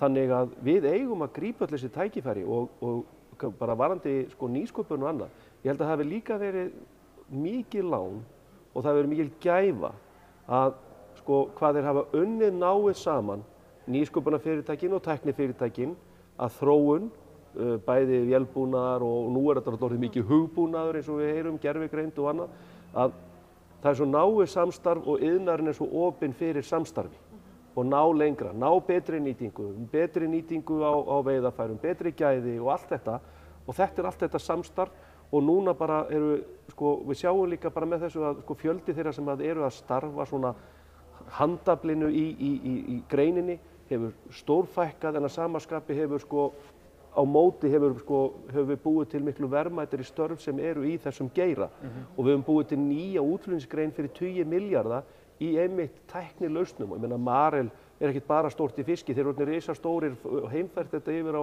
kjúkling og svín og allt þetta þannig að þetta er bara frábær saga að segja og við eigum að vera ótrúlega stolt af þessu og mér finnst við eigum að gera miklu meira úr því. Því að ég talaði eins skólana, Halla, það er nokkur Íslendingar sem hafa menntað sig í Harvard en þú ákvaðst að rétta þeim björglas og kenna í Harvard sem ég hef alltaf haft gaman að hann var að segja Sveinn Margeirsson áðan að hann vildi vita og langaði svolítið að fá bara vita yfir hug, til dæmis samtal milli atvinnuvegaráðherra, ekkert endilega bara núna hverjum sem og skiptir engum máli hver það er, atvinnuvegaráðherra og nýsköpunar- og háskólamálaráðherra að það væri búið til þannig umhverfi að þú þekkir þessi háskólamál hrikalega vel að prófessorar og þeir sem eru að mennta æskuna, eða fólkið okkar sem þá komið þarna á síðasta hlunni í menntun sé einhvern veginn alltaf með það að markmiði að fara út í þess að geira sem þú veist að tala áðan, ekkert endilega bara sjávarútveg en út í svona verðmætasköpunar geira. Getur tekið undir þetta? Heldur betur og það er alveg gríðarlega mikilvægt að við séum einhvern veginn að hugsa nám þannig að það eigi að styðja við verðmætasköpun og þá er lykillinn að við séum ekki með nám, sama hvort það er að háskólastigi eða fyrri stigum og þeoretískt. Af því að akkurat eins og Jenny segir að ef við ætlum að vera að byggja upp nýsköpunarfyrirtæki að þá þarf nám að vera dálítið svona hands-on ef við sletta aðeins. Og það er það sem hefur tekist til dæmis í háskólum í Reykjavík, það hefur líka tekist í orkumálunum þegar við horfum á önnur dæmi. Það er að færa akademíuna nær iðnaðinum. En ég verð að segja, ég held að séu ennþá stór tækifæri þarna. Við sjáum að það er ekkert endilega allir sem að þekkja sjávarútveginn. Sjávarútvegur kannski er svona ákveðið frá mörgum ef maður hugsa það. En ég held að séu tækifæri að efla námsleiðina og auðvitað eigum við að vera með langbesta nám á þessu sviði. Og bara til að segja sögu úr orkugeiranum að þá voru örfáir nemendur sem voru í til dæmis orkunáminu við HR, síðan eru það nokkur hundruð allt nemendur nánast frá Bandaríkjunum sem voru að borga háskólagjöld og síðan tóku þátt í að byggja upp alþjóðlegt tengslanet og byggja og flytja út okkar þekkingu. Þannig að við höfum bara verið að hugsa þetta eins þegar það kemur að náminu okkar á sviði sjávarútvegs. Þetta á að vera heimsklassa og þetta getur bara orðið eitthvað til að styðja við útflutninga okkar þekkingu. Ég held líka, ég meina, svo góða saga sem við höfum getað sagt núna er að Svartskýrslan kemur út 1976 og við setjum á kvótakerfi 84 og komum svo rauninni með núverandi fiskveiðistjórnarkerfi með frjálsa framsalinu 1991 og þá verður rauninni viðspyrnan. Og þá förum við getum við búið til atvinnugrein sem hefur tækifæri til að fjárfesta í nýsköpun og endurnýja búnað og taka þátt í þessari vegferð. Og við höfðum það ekki áður. Og þá var bara offjárfesting og allt og mikið af framleiðslutækjum og allir eiginlega á hausnum. Þannig að sú saga, fiskveiðistjórnarkerfið, það er grunnurinn af öllu því sem við höfum byggt ofan á í dag. Og ég veit að Cornell University, sem eru mjög framarlega í sjálfbærni, þeir voru að vinna rannsókn af því hvernig þeir getur rauninni tekið íslenska fiskveiðistjórnarkerfið og búið til ákveðin leiðavísi fyrir aðra fiskveiðiþjóðir hvernig væri hægt að byggja upp gott kerfi. Þannig að það er mjög góð saga að segja. Áhugavert. Svona við þurfum alltaf líka að tala um stjórnmál því að þið eru nú á Alþingi og við veitum alveg hvað gerist í vor og sumar, það var hart tekist á og svona kannski ekki bara þingið sem að fekk á baukinn fyrir það, svona greinin hefur aðeins liðið fyrir það þó hún kannski, auðvitað náttúrulega var hún í mikilli viðspyrnu og mótspyrnu við veiðigjöldin, en svona kannski fekk síðan kannski líka eitthvað svona ósanngjarnt umtal eða hvað, bara svona ofan á það sem hún kannski endilega átti ekki skilið. Hvað er svona heldur umræðan standi í dag? Já, ég held að þessir auðlindageirar aftur, það hafi kannski, sama hvort við erum að tala um landbúnað eða orkumál eða sjávarútveg, að þá eru þetta geirar sem eru dálítið fjarlægir fólki, sérstaklega kannski hérna á höfuðborgarsvæðinu. Og ég held, þú veist, áður þegar fólk var að vinna í fiski eða fór í sveit eða eitthvað slíkt, þá var fólk nær þessum auðlindum og þótti kannski vænna þær. Og þegar mynda svona rof að við erum ekki eins nálægt þessari verðmætasköpun og flestir búa hérna á höfuðborgarsvæðinu, að þá þurfum við að hugsa og það er kannski það sem hefur gerst núna, að það er kannski orðið, þessi geiri er orðin of fjarlægur á meðan að ungt fólk í dag kannski áttar sig ekki á því að verðmætin eru hérna allt í kringum okkur. Þar eru tækifærin og þetta er eitt af okkar hryggjarstykkjum í okkar efnahag. Þannig að ég held að það sé stórt og mikilvægt tækifæri fyrir geirann, fyrir stjórnmál líka og fyrir menntastofnanir og bara samfélagið heild, að dálítið að færa okkur nær hvað þýðir þessi atvinnuvegur, af hverju er hann mikilvægur, af hverju er hann framtíðin, saman hvort við erum að horfa hugbúnaðargerð eða matvælaframleiðslu, til þess að við séum svolítið meira saman í þessari umræðu. Hins vegar held ég að það sem við getum örugglega að tala lengi umræðan á Alþingi, en ég held að eitt af því sem að við töluðum mikið fyrir var það mat á byggðaráhrifum sem að slíkar breytingar hafa og hraði breytinga. Af því að auðvitað viljum við að geiri og auðlindir séu að skila ábata til samfélagsins, en það þarf líka að vera þannig að geirinn geti verið að fjárfesta í endurnýjun búnaðar, hann þarf líka að vera sjálfbær í rekstri til þess að hann geti keypt einmitt á alþjóðlegum mörkuðum. Og þó okkur finnst kannski þessi fyrirtæki vera rosalega stór í íslensku samhengi, að þá eru við auðvitað að keppa við miklu stærri leikendur.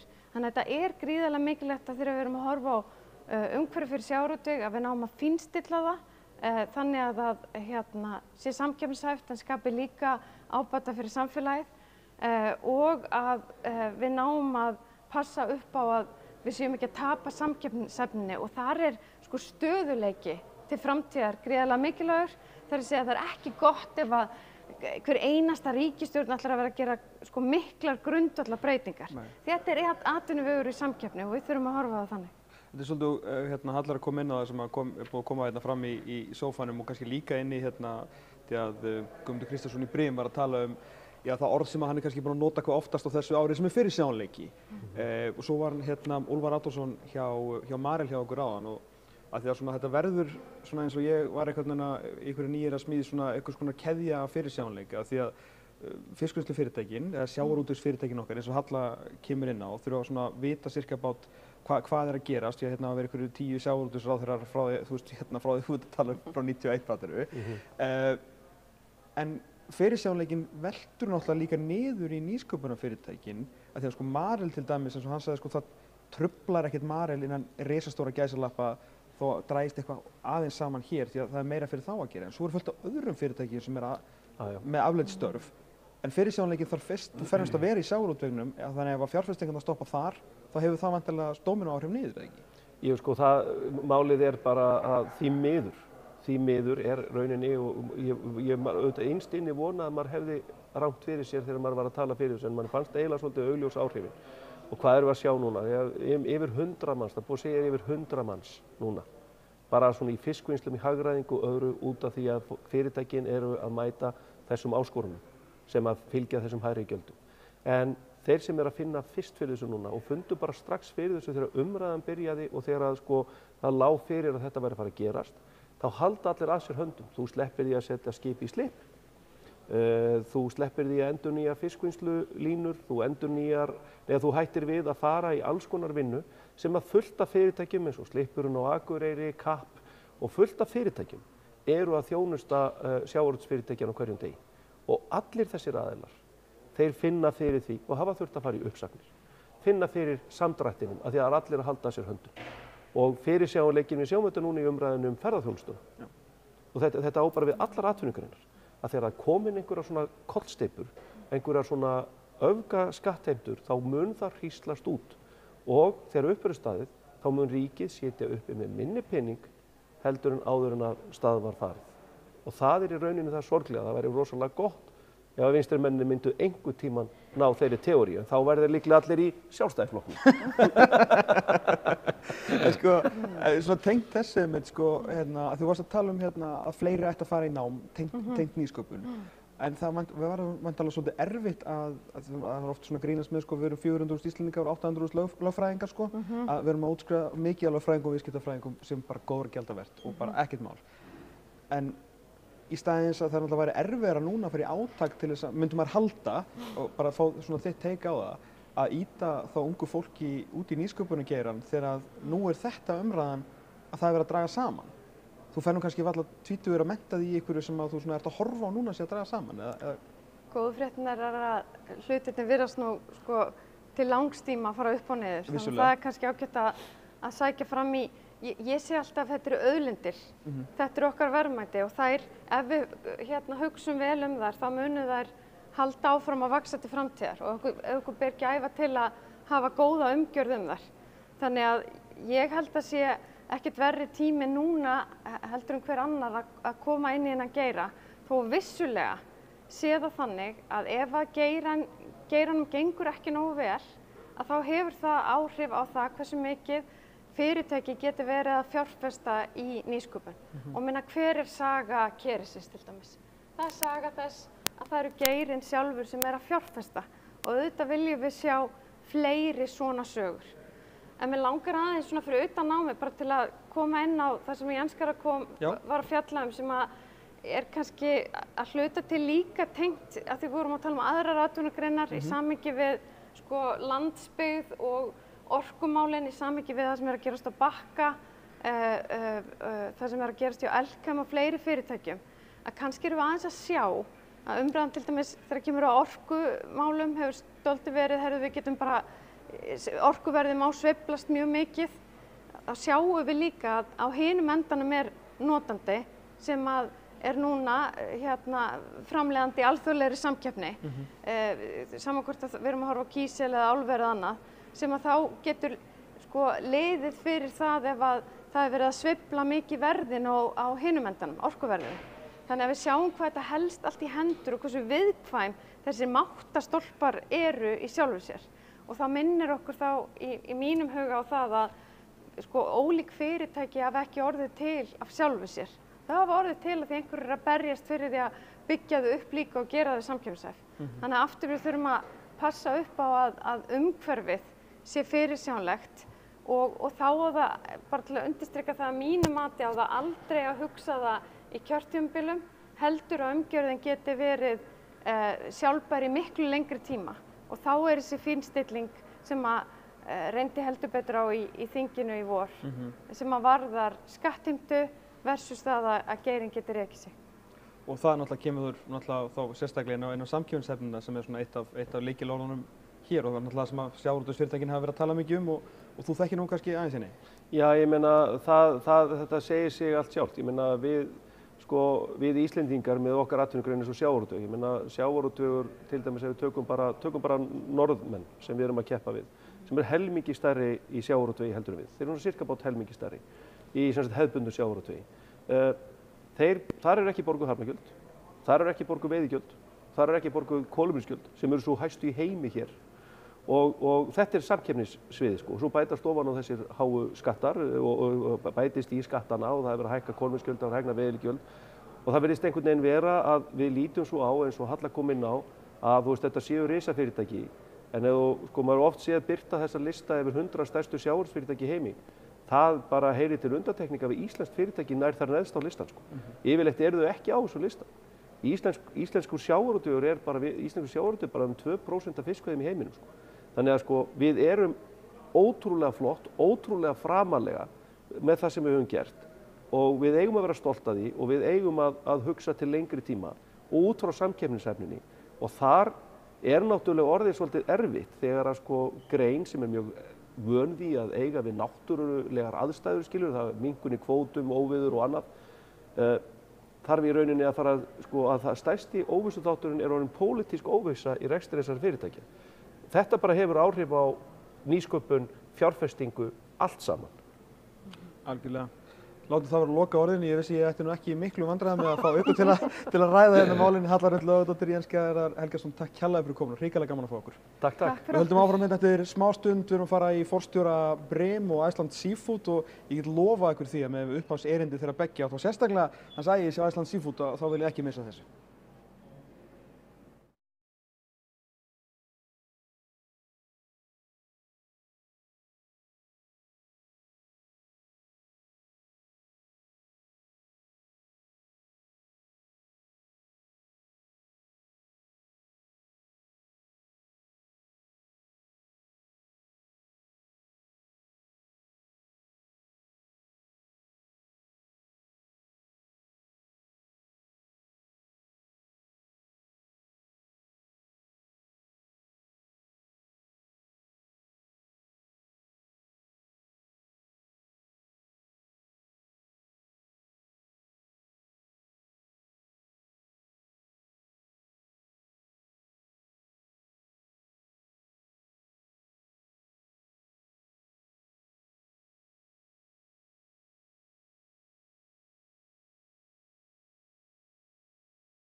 Okay.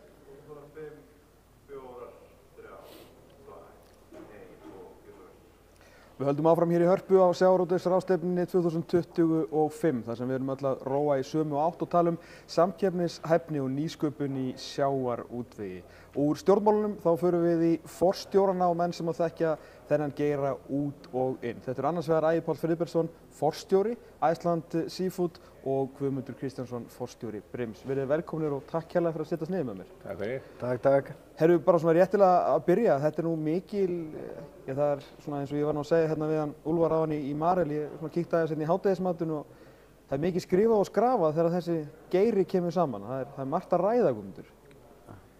Já, þetta er nú svona góður staður til að hittast og hér kemur eiginlega þverskurður af sjávarútveginum og þegar ég var ungur þá fór ég ofta á aðalfundi í Reykjavík bæði á SÍF og Sölumiðstöðinni, LÍU og Fiskifélaginu og mér fannst alltaf gagnlegt að hitta kollegan og hlusta og læra. Já. Sammála þér? Já, og ég held að meðlega segja að sjávarútvegurinn er mjög lífandi geiri. Það er stanslausar breytingar, við erum að vinna á erlendum mörkuðum í samkeppni frá mörgum löndum og annað, þannig að þetta er mjög lífandi atvinnugrein. Ég hugsa aðeins til ykkar áðan þeir eru búin að vera svo rosalega lengi í þessu, sem er vel. Þegar ég var með þau tvö, Elmu og hann Svein Margeirsson sem óttu þekki nú vel, frá Stiku, þess að voru að tala um þetta nýja verkefni þeirra, svona hvernig við ætlum að nýta í raun og veru, ætlum að minnka kolefnissporið en leið auka verðmætin sem var mjög áhugavert spjall við áðan. Við erum komin ansi langt á leið vantanlega frá því að þið svona slæðuð ykkar fyrsta fisk. Ægir Páll var nú í fjörunni. Já, við gerðum skektu þannig að það var nú ekki hátt kolefnissporið á þeim fiski. Fyrst rerum við en svo vorum við nú konið með mótor. Já, en nýsköpunin vantanlega tekið stakkarskiptum af ykkur tími með eitthvað. Og ég held líka að þetta sem snýr af sjálfbærnimálunum við varðandi fiskinn að við erum auðvitað með votta fiskistofna, við erum að veiða vottuðum stofnum sem er styrkleiki, en þar að auki erum við eigum að geta skilgreint þetta kolefnisspor og verið með forskot á okkar keppinauta ef við náum að fá það spor vottað. Þannig að við séum bara þegar við afhendum fiskinn til smásöluaðilans þá liggi fyrir hvert kolefnissporið er af honum. Það er meira minna áætlað í dag, en þá er ég að meina hjá öðrum aðilum, en hér á Íslandi eru félögin komin lengra og eiga raun og allar upplýsingar þetta. Staðan á greininni bara, ansi stór spurning Guðmundur, en svona ef það er eitthvað sem getur svarað en ert það þú, þetta hefur verið mikið ár fyrir sjávarútveginn. Mikið að gerast og mikil umræða á þinginu og ný gjöld þar sem hafa sín áhrif. Svona, já, bara því að við erum að tala um eina af yfirskriftum þessar ráðstefnu er samkeppnishæfni og þú verður mikið vera að ræða þetta. Ég veit svona, það styttist í áramótin, þannig að við getum næstu í talað um þetta ár 2025. Hvaða áhrif hefur það haft og hvað stendur greinin? Nei, þetta ár, rekstrarlega er allir líkur verið mjög gott fyrir okkur. Það er búið að birta 6 mánaða tölur á skráðu félögunum og kom afkomu viðvörun hjá einu félagi sem er skráð fyrir 9 mánaða töluna. Það líka, makrílvertíðin var mjög góð og við veitum líka allt sem við geymdum frá því fyrra og veitum líka inn á næsta ár. Og svo líka er hátt verð á þorski. Það hefur gengið vel að veiða og eins og tölurnar í morgun að þorskstofninn sem er okkar verðmætisstofn, hann er stabíll. En þetta kannski kom okkur svolítið óvart þessi mikla harka og mikla umræðu veiðigjöldin. Af því að það er þekkt að skattar á fyrirtæki eru mörguleyti verstu skattarnir. Af því fyrirtækin, þú átt að reyna að halda sem mestu peningunum inn í fyrirtækjunum til að halda áfram í nýsköpun og búa til fleiri störf og annað, en auðvitað er eðlilegt að borga ákveðin arð. En ef ríkið ætlar að skattleggja sérstaklega framleiðslufyrirtækin of mikið, að þá sérðu afleiðingarnar eftir nokkur ár. Þess vegna held ég að umræðan hafi verið svo hörð Af því að líka þarna kom ríkið með skattana okkur sem mjög óljósir og það ekkert gegnsæi í þessu og raunlega veit enginn hvað þessi skattur verður á næsta ári.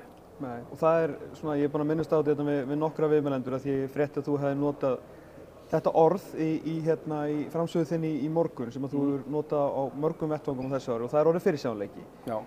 Sem að vantarlega gríðarlega mikilvægur fyrir þessa grein, sérstaklega í sér í ljósi meðal annars vegna fjárfestinga. Já, sko, okkar grein þarf mikla fjárfestingu. Þú þarft að fjárfesti í fiskiskipum, í vinnslunni og svo byrjuðu að fjárfesti í kvótanum 1990 til að búa til hagræðinguna. Þannig að við hugsum mörg ár fram í tíman, þannig að þess vegna þarf að vera stöðuleiki og fyrirsjáanleiki. Og ég sýndi bara í morgun hvað við erum búin að hafa 10 sjávarútvegsráðherra síðustu 20 árin. Og allir eru með sína stefnu og vilja koma sínu fram, en lögin alveg skýr. Já, einmitt.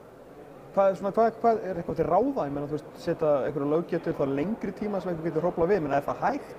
Nei, þetta bara, ég tel að greinin taka miklu meiri þátt í samfélagsumræðinni og skýra út hvað við erum að gera og akkur þetta af því að greinin frábær, hún mjög kraftmikill. Þess að iPod líka að segja, við erum að selja allan aflann okkar, eða vörurnar okkar til útlanda. Við erum að keppa á alþjóðlegu markaði. Við getum ekki hakkað okkur vöru bara innanlands, við seljum allt út. Þar eru við á stóra markaðunum. Og greinin fín og þetta flott, þú sér bara allt fólkið hérna og alla málstofurnar. Og við þurfum bara að halda áfram að segja hversu öflug grein við erum. Og ég trúi ekki þú ert líka komin á þing, að þið komið með okkur í þessa vegferð. Já, af því að hann var að tala um útflutning og svona hversu flott við erum, Ægir, að þetta það að byrja að stæla okkur. Ég frétti af, mjög áhugaverðu erindi þínu hérna í morgun, það sem verið að selja íslenska fisk sem bara alls ekki íslenska fisk eða eitthvað. Já, það hefur þekkt svolítið, en svo ég klári þetta með skattlagninguna. Þá held ég að sé ekki bara sjávarútvegurinn sem þurfi fyrirsjáanleika þegar kemur á skattleggingu. Ég held að séu hreinlega allar atvinnugreinar. Að svona eitthvað svarthol í skattlagningu alltaf slæmt. En ég nefndi það sem dæmi að þegar við flytjum úr þorsk hérna eða karfa hérna, þá ætla ég að lega mér í öllum tilfellum að ræða karfa eða þorsk eða hvaða tegund sem það En aftur á móti það þekkt bæði frá Kína og eins líka frá fleiri stöðum að það keyptur til dæmis íslensku fiskur. Já. Og við höfum bara að skoða það. Það kom frétt í Morgunblaðinu daginn varðandi saltfisk í Suður-Evrópu. Það sem kom í ljós fiskur sem var merktur íslenskur. En það kom í ljós að 17% þess sem var skoðað var í raun ekki íslenskur. Við hefum dæmi þetta karfa sem kemur frá Kína sem unnin úr karfafrystiskipum sem hausaður. Hann þegar það skoða hvað í súpermörkuðunum, í pakningunum þar, þá þetta hluta til íslenskur fiskur en að öðru leyti það blandað með öðrum ódýrari fiski. Og allt stemplað í bak og fyrir sem íslenskt, gæðin lakari og það í mínum huga mun að skemma ímynd íslenskt fisk, það mun skemma gæðaímyndina og það mun leiða til lægra verðs fyrir íslenska sjávarafurðir þegar frá líður. Af hverju og hvernig gerist þetta? Já, hvernig gerist þetta? Menn að kaupa bara reyna að ná framleiðslukostnaðinum niður og þeir gera það með þessari leið. Það líka mikil umræða í heiminu núna fæðuöryggi og áreiðanleika vöruna sem þú kaupir í búð. Og í mörgum löndum mjög strangar reglur að segja ekki svona, kallað ensku food fraud, þar sem við að selja aðra vöru í umbúðinni með sektir utan á. Og ég held að þetta muni koma og þetta verða verðmæti fyrir okkur Íslendinga. Þess að þetta svo mikilvægt að við höldum fiskvinnslun og vöruþróun innan okkar lands til þess að eins og var nefnt í morgun að franska kampæni. Þú mátt bara framleiða í Frakklandi. og alveg kannski íslenskan fisk að hann bara framleiddur á Íslandi og við leyfum ekki að flytja út óunnin fisk eða hvernig sem, ég veit ekki hvernig gerum það, ég sammála á Ægipáli, við viljum ekki setja ykkur höft og bönn, en við þurfum að finna ykkur aðferð bara með stjórnvöldum af því að eins og þingmaðurinn á að vera með okkur hvernig við getum bætt hag Íslendinga og þess vegna eins og okkur núna, við buðum hérna fullt af þingmönnum, eða öllum þingmönnum hingað og líka í fyrra, en það eru svo þingmennirnir og hvað þá ráðherrarnir. Það er ekki alltaf svo mikið að gera hérna með einhverjum annars staðar, hefur ekki tíma til að vera með fólkinu í landinu. Nei, ég skil. En þú ert nú samt hérna? Já, vissulega var að þingmaður bara, höldu því til hagar, jú, ég hérna. Og ef þú ætti að hugsa varðandi skattheimtu og talandi um skattheimtu, þá held ég að liggi mikið meiri peningur í þessum þáttum heldur en það verið að hækka einhver gjöld eða skattprósentur eða eitthvað. Því að það liggja mikið meiri peningar í því að auka virði sjávarafurina sem við verum að vinna með. Þú talar algjörlega, þau voru að tala með vinnslurnar. Það er svona, það sem hefur verið rosalega mikið í umræðinni núna á þessu ári að fara með fiskinn sem sagt hráan út og vinna hann annars staðar því að Ég kan taka dæmi við núna. Strandveiðarnar. Það er gríðarlega áróður hjá mjög litlum hópi Íslendinga að taka kvótann af stóru fyrirtækjunum og þeir sem eru í þorskveiðum allt árið kring. Þeir vilja taka hann í strandveiðar, veiða hann bara á sumrin þegar hagkvæmast að veiða og þá veit fólki út á landi líka fyrir sínu sumarfríum. Og þessi fiskur er allur óunninn úr landi. Það er þannig núna? Já. Og það vantar faglega umræðu það að við erum stolt af okkar þorski, við ætlum að vinna hér og við ætlum að veiða hann allt árið kring og það er fagfólk í þessu. Þú getur ekki bara komið einn hlut úr árinu og sagt, nú ætlum ég bara að veiða, það er alltaf gott veður, ég ætla bara að veiða núna, svo er ég farin og fólki sem býr út á landi í þessum þorpum, það á bara að gera eitthvað annað við veturinn. Það sem ég var að meina var að það verður svo mikil umræðum að fara með hann eins og þú segir að það sé en þið vilja ekki útflutningsbæði, þá er ég meina svona boð og bönn að sé svona eitthvað að skylda fólk til að vinna en þá búa til vantilega hvata það sem þú ert að segja. Hvata til að vinna hann heima. Og það verður að gera með stjórnvöldum til að finna út. Mér finnst það best að sé kampaðis. Já, við vinnum þetta ekki öðruvísi með stjórnvöldum og það er bara alveg staðreynd, ég get alveg sagt að við höfum alveg við rekum verksmiðju í Dublin. Við höfum alveg prófað að kaupa íslenska fisk í körum í gegnum aðila sem hefur að selja það, flytja hann út og vinna hann niður í Dublin. Og þetta er ekki fiskur af góðum gæðum eftir þetta. Orðinn 10 daga gamall og hann er bara allt orðinn gæðum og flytja hann út í 460 kíló körum, það er ekki gott ráefni. Og það mun bara dangreita gæða ímynd íslensk fisk. Við höfum prófað þetta líka í Suður-Evrópu að gera þetta og fiskurinn sem við höfum fengið út úr því er engan veginn sambærilegur við íslenska framleiðslu. Þú getur rétt ímyndaðir ef Frakkar myndu leyfa útflutning á frönskum vínberjum og svo er franskt rauðvín búið til í öðrum löndum. Skilði. Heldur það myndi virka?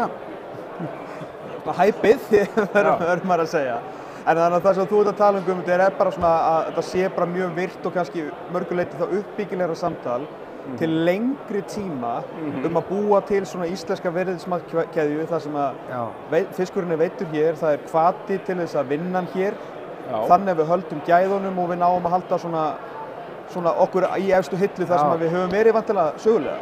Já, við borgum góð laun á Íslandi sem betur fer. Því við viljum vera með gott fólk í okkar grein og næstu kynslóð okkur þarf að vera tæknimentuð og svoleiðis sem kemur inn í að vinna fisk. Þetta er tæknivinna. Hefur þessi gjöld sem að komi núna, er þetta eitthvað svona á ykkar langa ferli, er eitthvað svona önnur dæmi að þið hefur lent í einhverju svona sem að hefur svona... Þetta meina veiðgjöldin? Já. Já, fullt svona og þau eru ekki eins og Þá kveikti maður á milljónum maður. En ég þarf að fullyrða við þig, það er ekki einn einasti þingmaður sem veit nákvæmlega hvernig þessi gjöld eru reiknuð og sér það núna er komið í nóvember, það er ekki ennþá búin að segja okkur hver gjöldin eru á hverja fisktegund á næsta ári. Þetta eru svona ógagnsætt og þetta var átt að vera einfaldleikinn upphafi að Eipáll þekki nú formúluna vel og svoleiðis, en núna er búin að þvæla þessu fram og tilbaka og ég bara vorkenndi þingmanna þegar að hugsa þetta vetur þegar ég heyrði alveg og sá það, þeir vissi ekkert hvað voru að tala um. Þannig raun og veru standa sjávarútvegsfyrirtækin frammi fyrir því að þau viti ekkert, þau hafa eiginlega ekki hugmynd það. Hvað veiðigjaldi verður 26? Það er talað um að sé þetta mikil hækkun og þetta mikil hækkun. Já, ég hef alveg farið í gegnum það og reiknað mig í gegnum það að því ég þekki alveg útreikningin í því og það er bara engan veginn ljóst. Allar forsendur í aðferðafræði. Ég býð mjög spenntur eftir að sjá þau frá skattinn. Og þá fáum við vantanlega að heyra eitthvað aðeins frá okkur þegar þetta loksins komnir útreikningarnir. Já, það verður gaman. Það verður gaman. Þá verður jafnvel meira samtal. Já, þá þarf alltaf, þú getur ekki lagt á skatt, þú verður að sýna nákvæmlega fram að hverju hann er tekinn. Ríkið getur ekki tekið yfir 100% skatt, af því að geta suma fisktegundir komið mjög hátt gjald og aðra kannski lægra. Því gjald er lagt á hverja fisktegund. Ég láti það vera að loka orðið, strákar. Takk hérlega fyrir að setjast með inn með mér. Hrikalega gaman að fá okkur. Við höldum áfram hérna eftir augnablik. Takk fyrir. Velkomin. Við komum aftur.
Við höldum áfram hér í Hörpu og sjávarútvegsráðstefnunni, það kaffihlé í gangi þannig að smá kliður en ég veit að heyri alveg ágætlega í okkur. Við erum að fara í aðeins aðra átt, við erum búin að vera í nýsköpun, stjórnmálum, forstjórum en nú erum við í svona málstofustjórum og erum búin að koma að fá til minn hér þau tvö sem að stýra málstofunum hér og kannski eru að hlusta mikið og verða með mjög áhuga að vera að loka málstofu. Þetta annars vegar Birna Einarsdóttir, fyrrverandi bankastjóri Íslandsbanka og núverandi stjórnarformaður Iceland Seafood og hins vegar maður sem kannski myndir ekki hugsa sjávarútvegur og svo Bergur Ebbi Benediktsson en engu að síður fyrirlesari, rithöfundur, uppistandur og ég veit ekki hvað og hvað. Velkomin. Takk fyrir að sitja með mér. Takk. Herru, má ekki eiginlega bara byrja þar? Ég byrja þér Bergur Ebbi. Hvað ykkar hlutverk hér á þessari ráðstefnu? Já, við erum ráðstefnustjórar eins og kom fram hjá þér og svo erum við líka að hlýða á öll erindin eins og góðir ráðstefnustjórar eiga alltaf að gera og reyna að draga saman svona helstu punktana og svona stóru línunar og reyna að oft ráðstefnustjórar fá það hlutverk að taka svona aðeins saman í lokin, oft fá svona 5 mínútur, mestalega 10 mínútur í það. Já.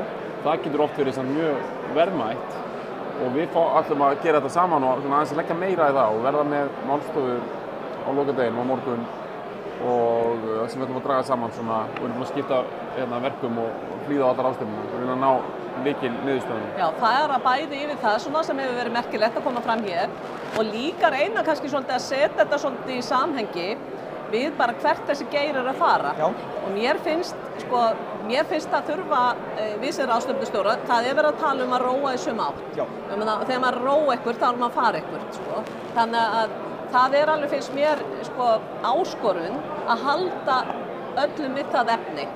Við erum ofsalega upptekin að því að horfa í baksýnisspegilinn, hvað hefur verið gert, við erum að tala ákvarðanir stjórnvalda sem að menn ekki sáttu við og allt það. Auðvitað þarf að halda því á lofti, en hér erum við saman komin til þess að horfa fram á veginn og mér finnst það mikilvægt að við höldum því striki. Og ég var núna á málstofu með þar sem var verið að ræða nýsköpun, þar eru menn að horfa fram á veginn og setja hluti í frábær samhengi. Og ég ætla bara að nefna til dæmis eitt, að það var fulltrúi frá Kerecis að tala þarna og við vitum alveg það svakalega ævintýri sem það var og hann að segja okkur það að tekjur þeirra eru 25% af útflutningsverðmætum í þorski. 25%. Það sem þeir eru... Bara 4 viðbót ára það komið sko. Já, ég var einmitt að hugsa það sko. Þannig að, og einhver hefði einhver trúað þessu? Nei. Þannig að auðvitað leynast svona hugmyndir víða og þannig að það var gaman að vera í þessu nýsköpunardæmi. Þú varst aftur á móti inn í... Kallað dýrtíð á Íslandi. Já. Niðurstaðan var einföld, það dýrt að... Það svarið var já. Já, það dýrt að reka fyrirtæki á Íslandi. Nei, það var mjög góð innsýn því að eins og við vitum þá þetta trend að það meira ferskum fiski að fara til útlanda og vinnslan ekki miklu mæli á Íslandi og ýmsar ástæður fyrir því og til mikils að vinna kannski að breyta því aftur. En það eru áskorunir. Það var einsýn og talað við Sighvat Bjarnason sem rekur fiskvinnslu í Lettlandi og líka fikk innsýn inn í starf þeirra sem reka fiskvinnslu heima. Og það eru bara náttúrulega launakostnaðir sem kemur oftast upp. Launaþróun sé svona, bara maður sér kúrfurnar tvær, launavísitalan fer aðeins hærra upp heldur en verðið á afurðum og auðvitað þetta bara á endanum einhvers konar reikningsdæmi. En það til svo mikið að vinna held ég að halda vinnslu á Íslandi. Það ekki bara eitthvað að horfa á einhverja tölur það getur verið, þú fær meira fyrir afurðin ef hún unnin. Allt sem kemur í kjölfarið, allur þessi iðnaður sem við erum að skapa sem var kannski meira fjallað í nýsköpunarmálstofunni og jafnvel yfir í aðra iðnaði, bara eitthvað wellness iðnað og eitthvað fleira og kremin og smyrslin og lýsið og allt þetta. Það myndi ekkert koma ef við myndum taka þann fisk og hendur hann bara í gám og beint til útlanda. Hann kemur í tengslum við frekara vinnslu á hann. Mjög góður punktur. En þetta samt mikilvægt atriði sem kom fram í morgun og mér finnst mjög margir vera að tala hér, þetta sem Ægir Páll var að tala að það að aukast að við séum að selja fisk óunnin úr landi. Það hefur aukist og sérstaklega varðandi þorsk og það eru tegundir þarna sem eru 50% af því sem við veiðum erum að senda beint úr landi á þess að vinna það neitt frekar hér. Þarna eru náttúrulega tækifæri og við sjáum fyrir okkur mér sýndist það svona, það sem var verið að reikna svona aftan á servítu, að það væri jafnvel sko 10% aukning í verðmætum ef að við myndum vinna þetta hér meira heima. Og þá segja ykkur að 10% í rekstri rosalega mikið ef þú eykur tekjurnar innan 10%. Og það á ekki að kasta svona tækifærum frá sér. Og við eigum að standa saman að þessu og Ægir Páll var svolítið að velta upp. Hvað á að gera? Á að setja lagasetningu? Eða er þetta bara viðhorfsbreyting þeirra sem eru í veiðum að segja ég ætla að selja til þeirra sem að vinna þetta hérna heima? Þetta er rosalega stór spurning bara fyrir íslenska þjóð, það er mikið undir hérna. Framtíð sjávarútvegs er framtíð íslenskar þjóðar. Við þurfum meira fólk til Íslands, við ætlum að halda þessu áfram. Já, það er rétt. Við þurfum að gæta að því. Og bara sjávarútvegurinn, þegar mikið verið að tala ímyndamál, það er svona eitt af hlutunum sem við erum að tala Ég held að þessi ímyndamáli sé ekkert eitthvað svona fólki sem bara hlýtt til sjávarútvegsins og allt það. En þegar kemur að því að bara fólk vilji taka séns á sjávarútvegi og vinna við sjávarútveg, hvort sem það er í vinnslu eða líka bara að mennta fólk sem er að sinna markaðsmálum og sölumálum og allt það. Það er bara þá sjávarútvegurinn, hann er því miður aðeins búinn að fjarlægast svona kjarnan í okkur. Það er svona ekki, hann er ekki lengur svona efst top of mind kannski hjá öllum sem eru bara að íhuga sína framtíð og starfsframtíð. Nei, ég var einmitt að ræða þetta við Höllurund Lóðadóttur sko áðan og Framsókn sem að svona hún var að tala að því að Úlfar Atlason og Marel kom líka inn á þetta hvernig svona bara byggja framtíðina strax, þú veist að kannski vantaði meir og Svein Margeirsson sömuleiðis og Brim. Þetta er búið að vera mikið það sem Berggraupi var að koma inn á. Ef þú hugsaðir sko þína framtíð þegar þú fer í háskóla, er það lögfræði, viðskiptafræði, bara svona maður myndi halda að við myndum ýta fleirum í nýsköpun. Svona í tengdum ekki bara sjávarútvegi, það er orka, það er landbúnaður, það er svo mikið að tækifærum þar sko, að kannski, og þá talaði hún einmitt hún Hallarund sko hvað sjávarútvegurinn væri að fjarlægast okkur þráttur að hann væri hér allt líkindi sko. Það er rétt. Ef ég var ung kona í dag, þá myndi ég fara og læra eitthvað þessu tengt og fara að starfa í þessari grein. Já. Af því að hún er rosalega spennandi. Og þetta er svo, og það er svo margir sem segja, ég vil vinna alþjóðlega.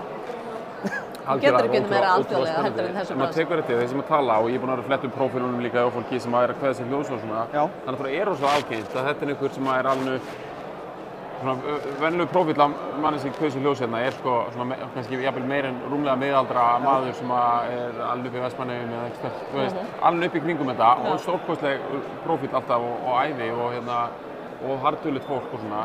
En maður hugsar, þetta er sko í svona mjög stóru samhengi, þegar ung fólk heyrir svona sögur og hugsar kannski sko, já en ég er bara alveg upp í smá í búðahverfinu og er þetta eitthvað fyrir mig?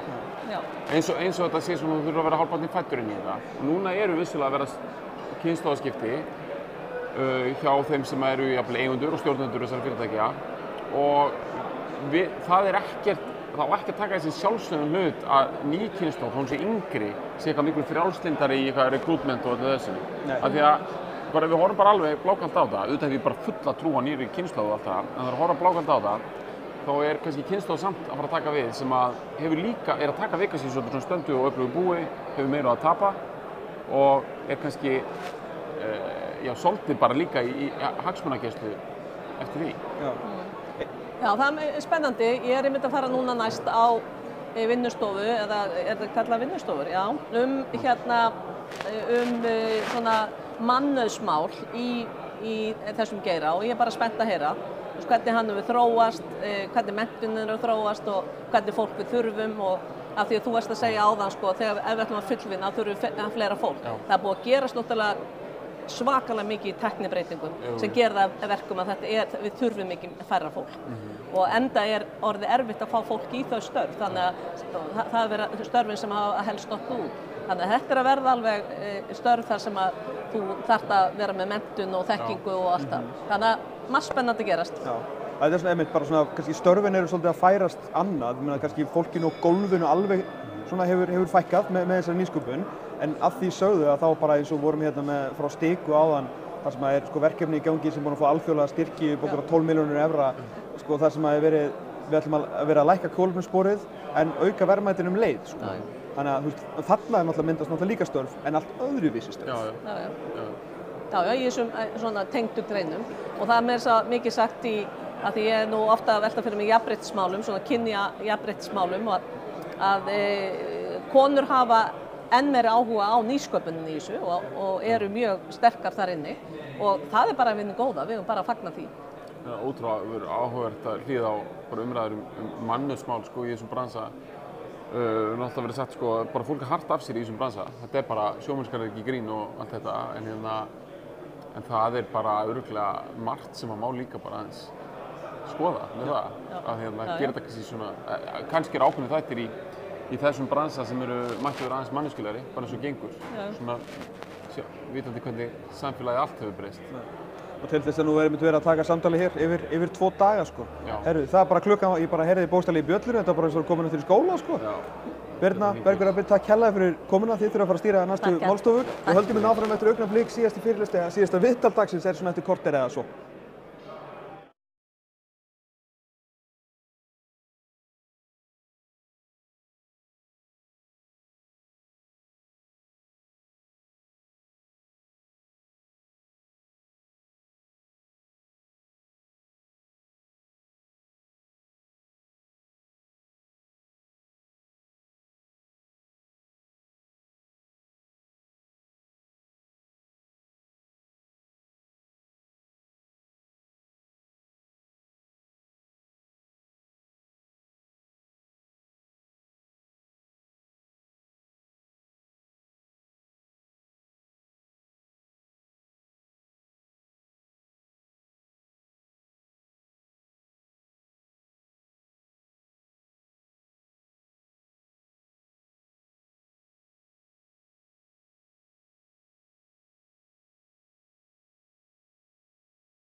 Velkomin aftur í Hörpu, það komið að loka spjallinu minni hér í dag. Minnum á það að verðum hér aftur á morgun á milli 9 og 1.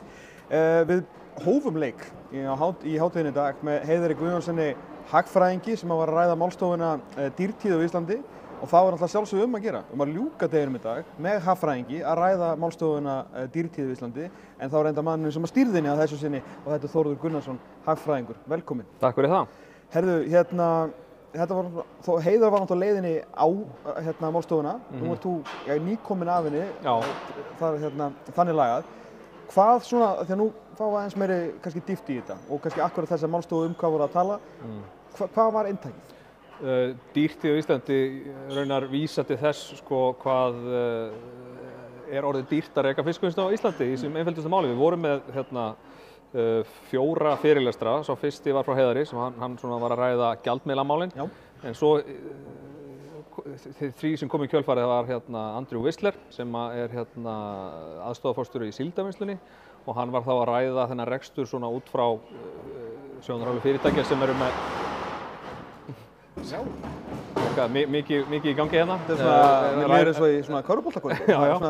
Hann var að ræða þetta út frá sjónarhóli fyrirtækja sem eru með samþætta veiðar og vinnslu og svo kom Arnar Atlason sem rekur fiskvinnslu án kvóta og kaupir þar af leiðandi allt sitt hráefni á markaði og svo í þriðja lagi kom Sighvatur Bjarnason sem talaði gegnum fjarfundarbúnaðinn. Hann er að reka vinnslu í Lettlandi og kaupir mesta sínu hráefni frá Noregi en annars lagi kaupir hann líka frá Íslandi. En svona gegnum gangandi stef í þessari umfjöllun var náttúrulega þannig að launakostnaður í Íslandi er margfalt hærri í fiskvinnslu heldur en þessum löndum sem eru í auknum mæli að fá þessa vinnslu yfir til sín. Ég heyrði nú forvitnilega sögu bara í dag af 2 Íslendingum sem voru að skoða fiskvinnslu í Póllandi. Já. Það fyrsta sem þið sjá út á plani eru nokkur hundruð kör merkt umbúðamiðlun, þannig að það er augljóst hvaðan hráefnið í vinnsluna kom. Og svo komu þeir inn og byggust þar við að sjá fjöldan alltaf Pólverjum að flagga fisk, en nei, þetta var innflutt vinna frá Nepal. Þannig að Pólverjarnir eru of dýri fyrir Pólland, meira þess að. Okay. Og þetta vinnuafl í Nepal er á einhverjum launum sem er nálægt lágmarkslaunum í Póllandi sem eru 140–150 krónur á mánuði.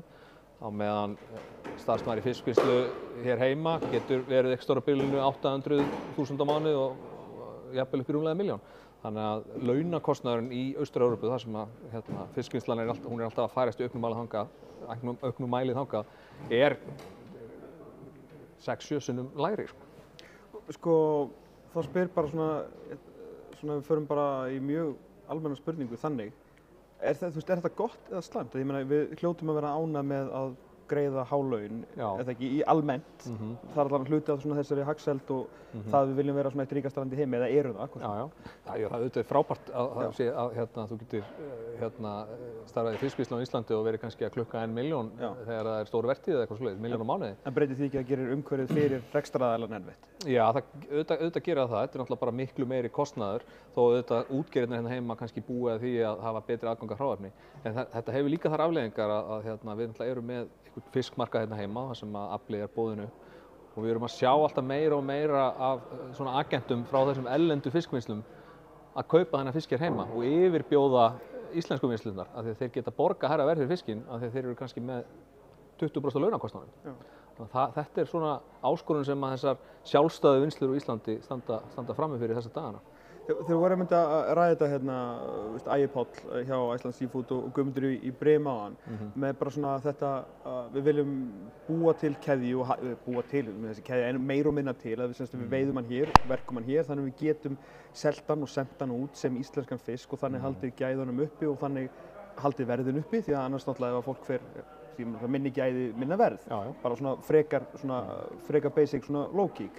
En það þarf náttúrulega, kannski, og þeir vilja náttúrulega ekki endilega segja ykkur boð og bönn við að flytja hann út, en það þarf að skapa umhverfi hér, þannig að fólk, stjórnendur þessara sjávarútvegsfyrirtækja, vilji taka þátt í þessari keðju og það sé þá bara líka þá hægt eða eitthvað? Ég meina, stór hluti af þessum verðmætum sem að felast í okkar sjávarútvegsfyrirtækjum eru í fiskvinnslunni og það byggir á því að verðlagningin á aflanum af skipunum inn í vinnslundan séu með ákveðnum hætti. sem eru það bil 55% af útflutningsverðmæti eins og samkomulagið núna. Núna síðasta voru gerðar breytingar á þessu gegnum veiðigjaldið þar sem að á að breyta því hvernig aflið er verðlagður upp úr skipum sem gerir auðvitað fiskvinnsluna óhagkvæmari.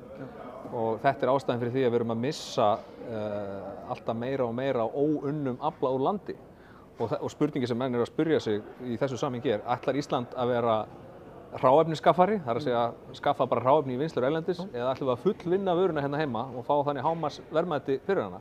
Okkur hefur tekist mjög vel upp í því síðustu 20-30 árum, en það virðist vera sem að hlutirnir séu að þróast í ranga átt núna og það er stóru hluta vegna þess að það hefur verið þrengt að rekstri þessara samþættu fyrirtækja með þessum miklum skattahækkunum undanförnum. Og er það sem að menn er að tala um hér eða? Já, ég meina það kom fram í máli Andrew Whistler fyrir í dag að þessar miklu og auknu álögur á greinina, það eru auðvitað að koma niður á fjárfestingu og þar að lendi tækniþróun í þessum vinnslum. Og á sama tíma er Evrópusambandið að greiða út styrki til að byggja upp fiskvinnslu í álfunni, einkum sér alveg í Austur-Evrópu, 6,4 milljarða evra á þessu ári, sem eru 930–40 milljarða króna. Sem eru það bil 5-falt eða 7-falt útflutningsverðmæti allra sjávarafurða á Íslandi. Þannig að í Austur-Evrópu er verið að veita styrki til að byggja vinslu og meðan við erum þá að þyngja róðurinn fyrir okkar fyrirtæki. Þannig að það er nú, held ég, ágætlega mikilvæg ástæða fyrir því að okkur er að þróast svona. Hvað er til ráða? Já, ég meina þú ert sannlega búin að pikka það upp hjá mér en ég er ekki sérlega hlindur því að þessi að vera að hækka skatta á útgerðina, en það mætti kannski... Svona fann það á vefinu. Já, það er klárlega ekki hjálpað. Ég held að það mætti til dæmis bara vinda ofan á því að hver króna sem hún tekur út úr rekstri þessar fyrirtækja, hún fer þá ekki í fjárfestingu. Það er bara augljóst. Þannig að ég myndi halda að fyrsta skriðið væri að vinda ofan að þessum breytingum sem voru samþykktar á þinginu núna í vor. Og ef ég mætti ráða þá eru þessi skattar bara lækkaðir. Það sem að arðsemi í sjávarútvegi, hún er ekkert út úr neinu korti. Fólk sér þessa milljarðatugi en það gleymir því hversu mikið fé er bundið í rekstri þessara fyrirtækja. Það farið bara á Neskaupstað og labbaði í kringum fiskið verið þar. Það getur séð með eigin augum þetta eigin fé sjávarútvegsins. Það er ekki bara einhverju gullpenningar í hvelfingu hjá Jóhann Kemm Aðalund. Það er þessi tæki og tól og þessi fiskiskip. Það er þetta eigin fé. Þannig að ég myndi halda ef við ætlum að mæta þessu þá ættum við að reyna að létta sjávarútveginum róðurinn en ekki þyngja. Guðmundur í Breiðinu tala mikið bæði áðan og bara allt árið þennan fyrirsjáanleika svona frá þessum svona hagfræðilega sjónarhóli varðandi fyrirsjáanleikana öllu í þessu. Þú talar um þetta eigið fé sem er þá í raun og veru eignir sem eru þá skip og vinnslur og allt það saman. Þetta líka það sem við höfum lært á spjalli okkar í dag við nýsköpunarfyrirtækin er að þetta fyrirsjáanleikin hann svona til að sletta triklar dóminóeffekti niður. Já, ég meina ef að þessi fyrirtæki sem eru að sinna nýtingu fiskistofnum í kringum landið, ef að þau eru fjárhagslega sterk og það er góð afkoma að þeim, þá auðvitað stóreykur það líkurnar að því að þau séu tilbúin að standa baki nýsköpunarfyrirtækjum í geiranum og Ísland, nýsköpun á Íslandi síðustu áratugum hefur auðvitað verið sprottin út úr sjávarútvegi öðru fremur. Marel byrjaði þar og mörg stóru fyrirtæki sem eiga uppruna sinn í sjávarútvegi. Þannig að ef við höfum áhuga á því að styðja við nýsköpun í þessum geira þá verður það ekki gert með því að hækka skattarna á þessu fyrirtæki og búa til einhvern sjóð á vegum ríkisins og deila þeim einhvern veginn aftur út. Ég held að hið opinbera sé fyrir löngu búið að sanna það að það er ekki besti aðilinn til að ráðstafa fjármagni í hagkerfinu. Guðmundur talaði um áðan að þetta væri því að 2025 hefði verið mjög gott ár. Umræðan hefur kannski verið svolítið neikvæð sjávarútveginn út af þessu stríði sem var á Kirkjustrautinu í vor og sumar. Árið í ár 2025 gott, afkomu vefurinn, snilldarvinnslunni og allt það sem er vel og frábært bara. En hans sýn sem ég ætla að halda á þú deilir er að áhrifin muni koma síðar. Þetta er náttúrulega að taka þessar breytingar sem ég vísaði aðan, það taka náttúrulega gildi bara núna áramótin en ástæðan fyrir því að stórástæða fyrir að árið í ár verði sennilega mjög gott fyrir útgerðirnar einfaldlega verðið á þorski. Það náttúrulega bara mjög hátt. Ég meina veiðin í Barentshafinu, eða kvótinn í Barentshafinu sem hefur svona sögulega síðan verið stærsta uppspretta þessara tegundar á heimsmarkaði. Aflamarkið þar skrapp saman með lára og mun minnka ennþá meira næsta ári. Það var nú merkilegt sem kom fram hérna í dag í einu erindana er að á næsta ári verður Ísland stærsti einstaki byrgirinn á Atlantshafsþorski sko. Bara Ísland, ef við gerum að þetta verði eitthvað stærri í kringum 200.000 tonn, þá verður Ísland stærsti einstaki byrgirinn á þessari ákveðnu fisktegund. Og það er alltaf bara mjög merkilegt að sjá að árið 2015 var heildaraflamark á þorski tæplega 1,4 milljónir tonna og á næsta ári verður þetta 700.000 tonn. Þannig að framboðið er búið að helmingast á 10 árum og þetta er að vinna með okkur núna. Við fáum náttúrulega miklu meira fyrir þessa vöru. Þetta er búið að vera mjög áhugaverður dagur af því að þegar ég segi eins og ég byrja á Heiðari og enda á þér sem kannski eru nokkuð svona sammála leiðirnar og inn á milli höfum við að tala um forstjóruna og nýsköpunina og allt það. Svona, það eru svo ótrúlega mikið að tækifærum. Líka Heiða var að tala um í morgunni í hádeginu með þessa 2 milljarðir sem eru að koma upp í millistétt og það þarf að fæða þetta einhvern veginn og við erum í þvílíku tækifæri þar bæði með landeldið og allt þetta. Það þarf að búa til prótein sko. Þannig að ótrúlega spennandi en ótrúlegar áskoranir. Miklar áskoranir og mín heitasta ósk er bara svo að þið opinbera hætti að þvælast fyrir. Þá bjargast þetta allt saman. Látum held ég það bara vera að loka orðin. Þóra Gunnarsson, takk hérlega fyrir að koma. Takk fyrir mig. Við látum þessu bara lokið í dag. Verum hér aftur bara strax í fyrra mánuði. Við ætlum að vera hérna milli 9 og 1 á morgun. Halda áfram að ræða sjávarútveginn. Áskoranir, tækifæri, nýsköpun, ég veit ekki hvað og hvað. Við þökkum kærlega fyrir okkur hörpu í dag. Sjáumst aftur á morgun.